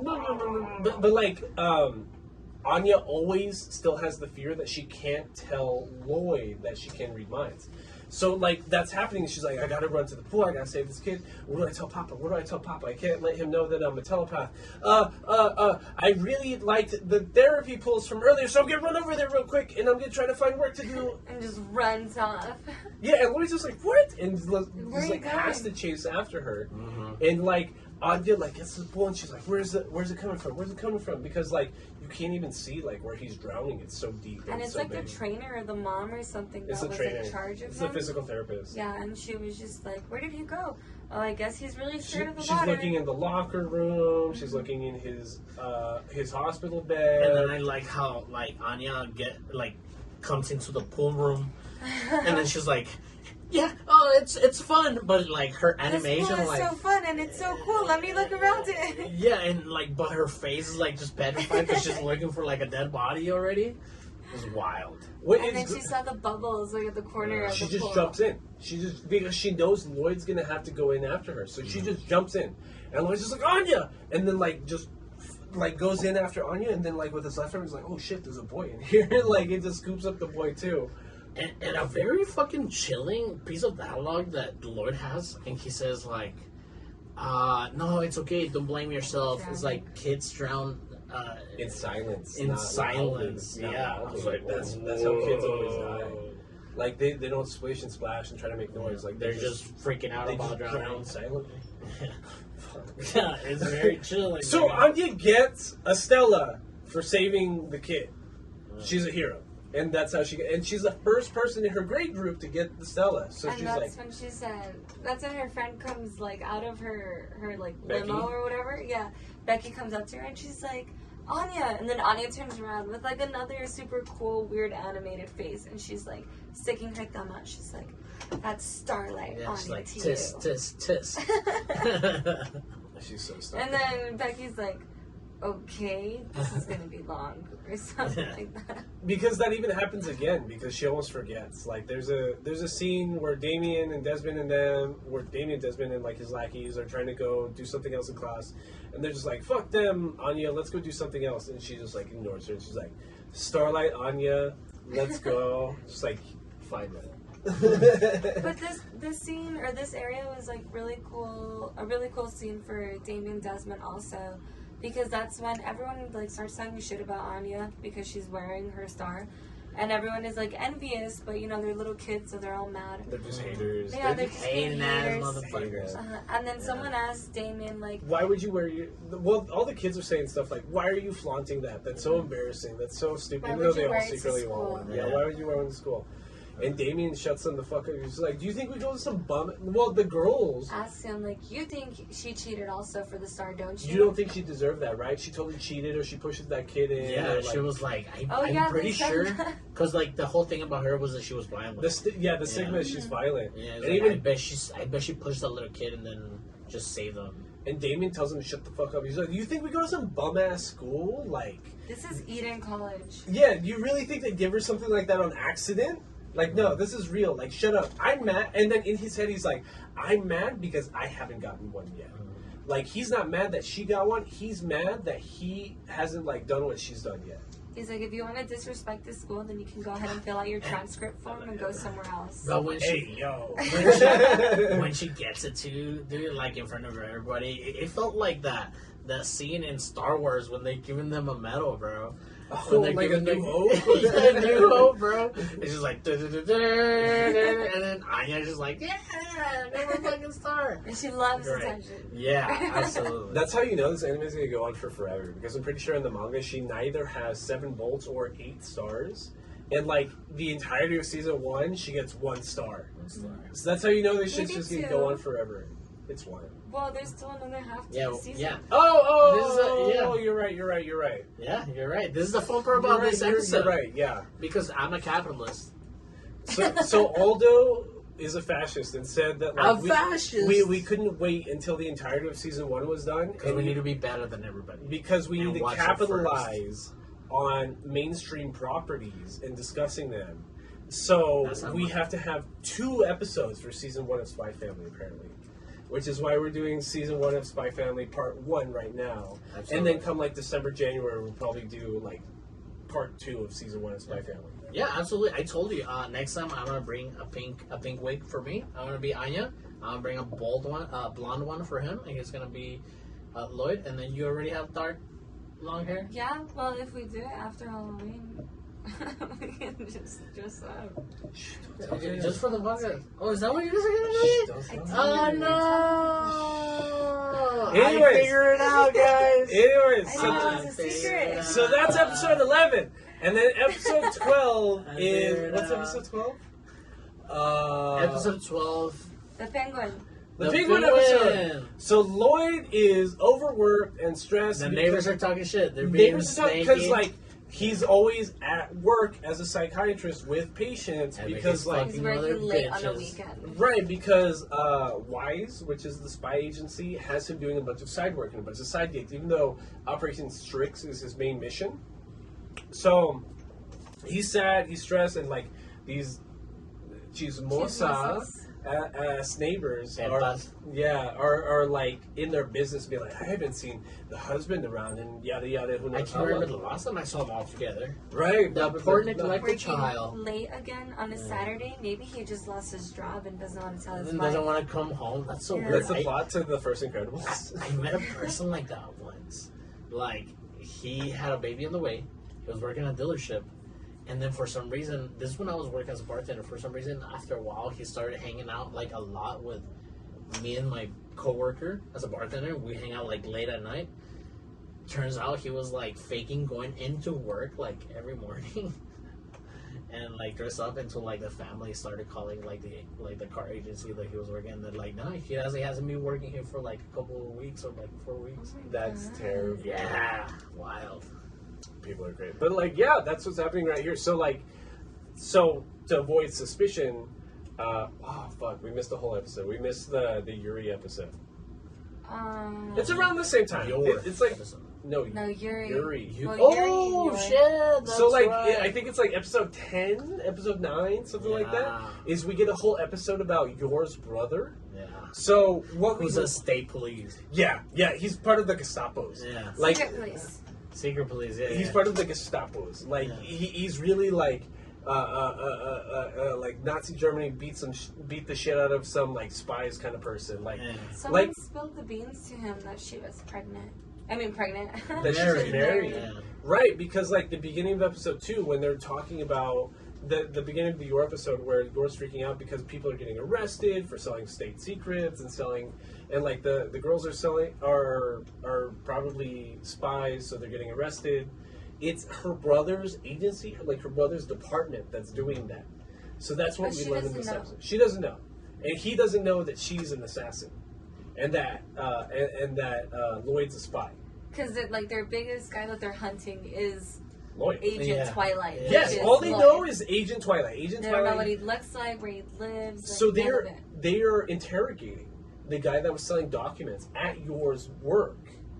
And he's asking him, he's pressuring him, who's Agent Twilight? Who's Agent Twilight? He's like, I don't know, I was just giving documents to a random guy. I just want some extra cash for the girls, bro. Face caved in and shit. You don't want some extra cash for the girls? Why are you mad at me for this?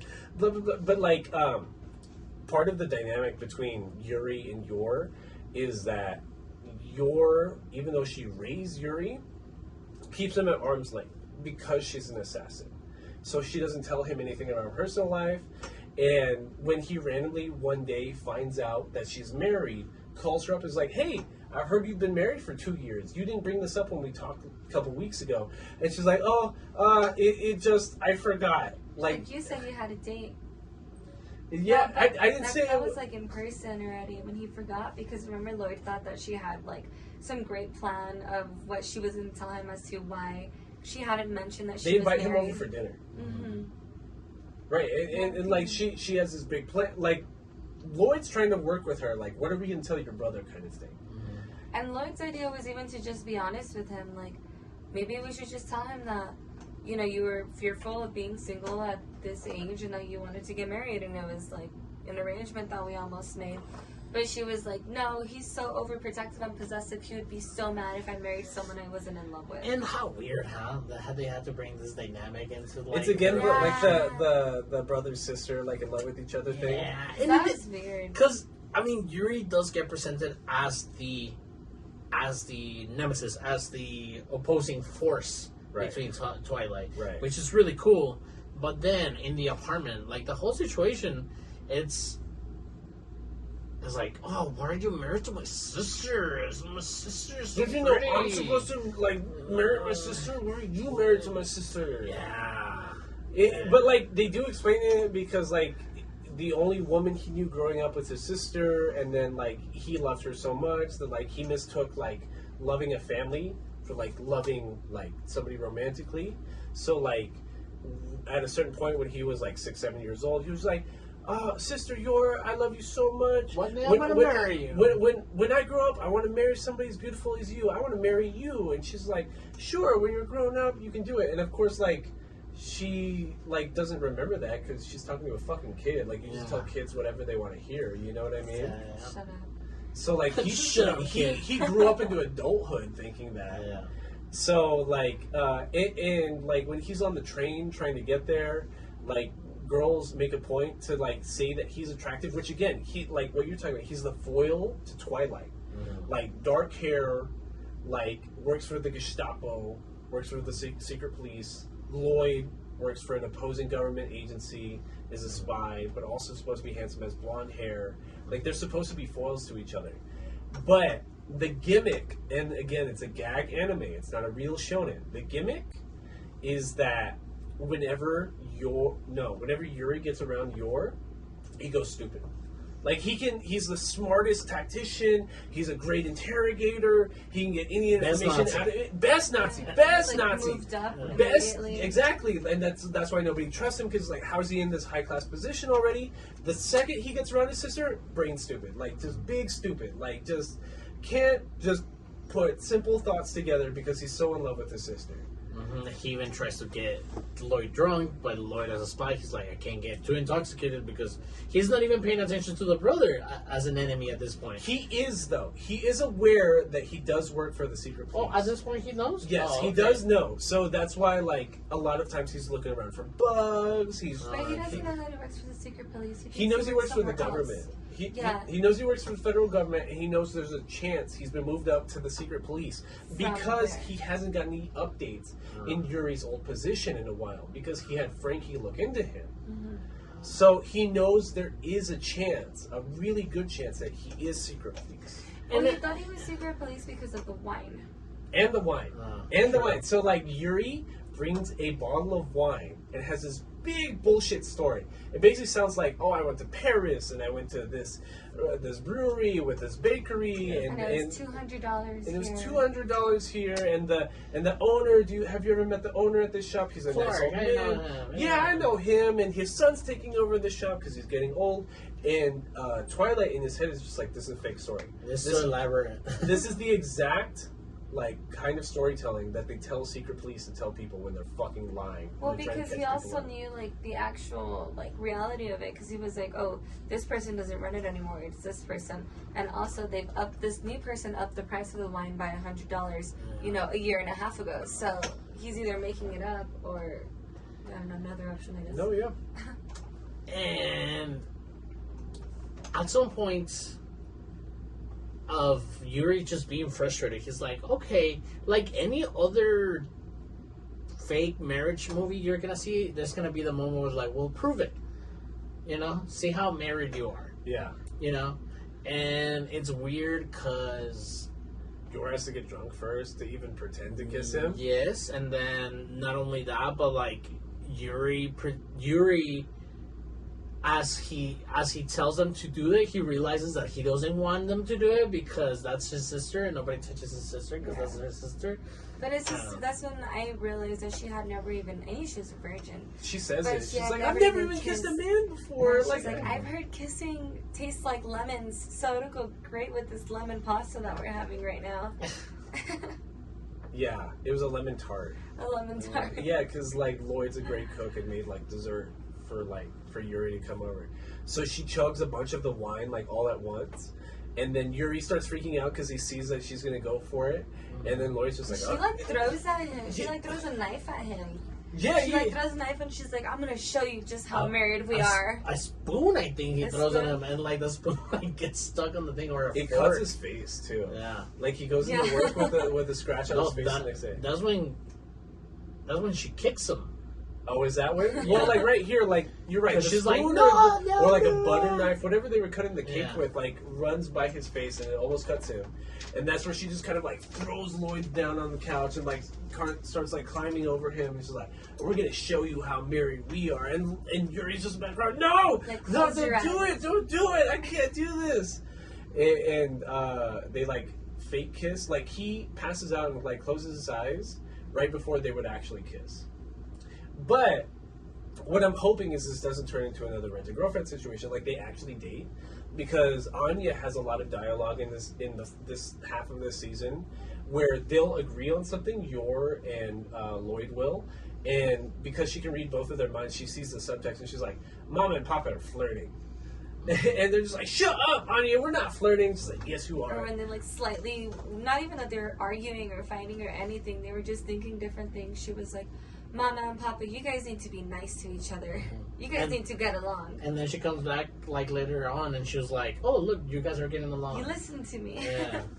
But the ending of the Yuri thing is just he's so drunk and distraught and belligerent after like thinking that they kissed that he just like stumbles out. He's just like, whatever, I'm sorry, I love you, Yor, but like I'm never gonna forgive you, Lord Forger, fuck you. But Yor did like beat him up or something a Yeah, little she bit. did kick him. She into kicks the him wall. in the And then head. he's like spewing out blood as he's walking out. Because he tries being disrespectful to Lloyd and like Yeah. tries like again like over trying to assert himself, like be like, that's my woman because that's my sister kind of thing, and she just kicks him in the head and she's like, get the fuck out of here, bro. And Lloyd being like a good person too still comforts him, because he was like, I know that you love your sister very much, and now there's going to be two of us that are looking after her, so maybe we should get along. And I mean, he still disagreed. But You're right. Yeah. And like again, Lloyd is like selectively stupid with Yor, where like he's not picking up on the subtext that the brother's totally in love with her. Like he's still totally like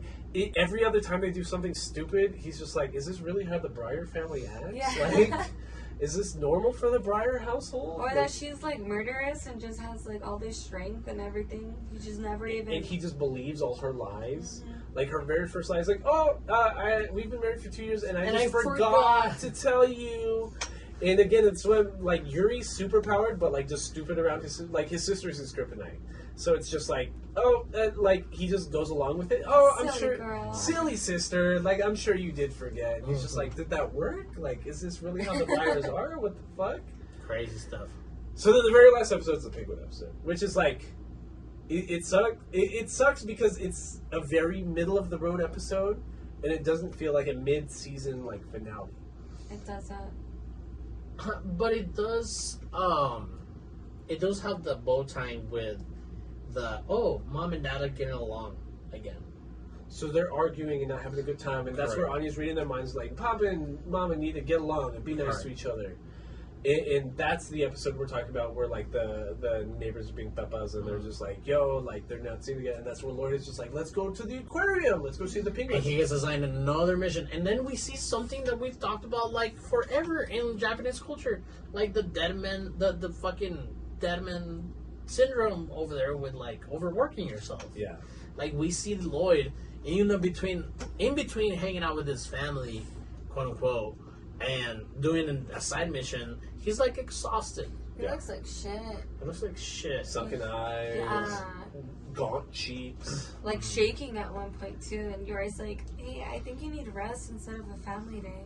He's like, no. No, we need a family. We need a family. And then he's at the train stop, and like he tries telling like the lady that gives him missions, like, no more. I'm going to the aquarium. give me Leave me the the fuck coffee. alone.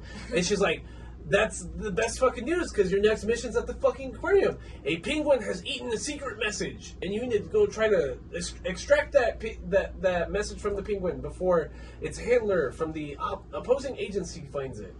So it's gaggy, and again, it shows like how well they work together because it's again one of these really fluid episodes where like Lloyd's super smart and is a master spy, so he can disguise himself as one of the penguin handlers, and in like 30 seconds he can memorize the faces and the names of all the penguins. He recognizes the exact penguin with the exact name that's like convulsing because it's got the message stuck in it. Anya, because Anya was reading his mind, and Anya tells him, "Papa, it looks like that one penguin can't breathe." And then there's like the penguin drinking water and spitting it out, and drinking water and spitting it out.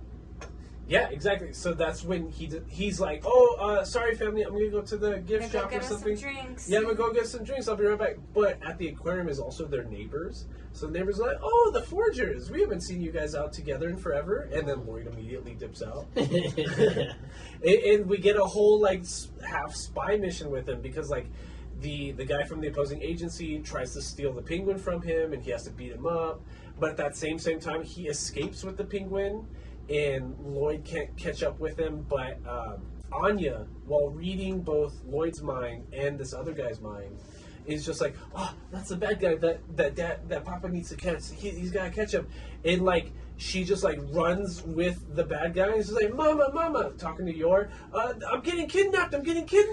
Come save me, Mama." And Yor like crazy ass like beast mother Beelines. Yeah, just beelines to him and just starts kicking him and beating him in the face.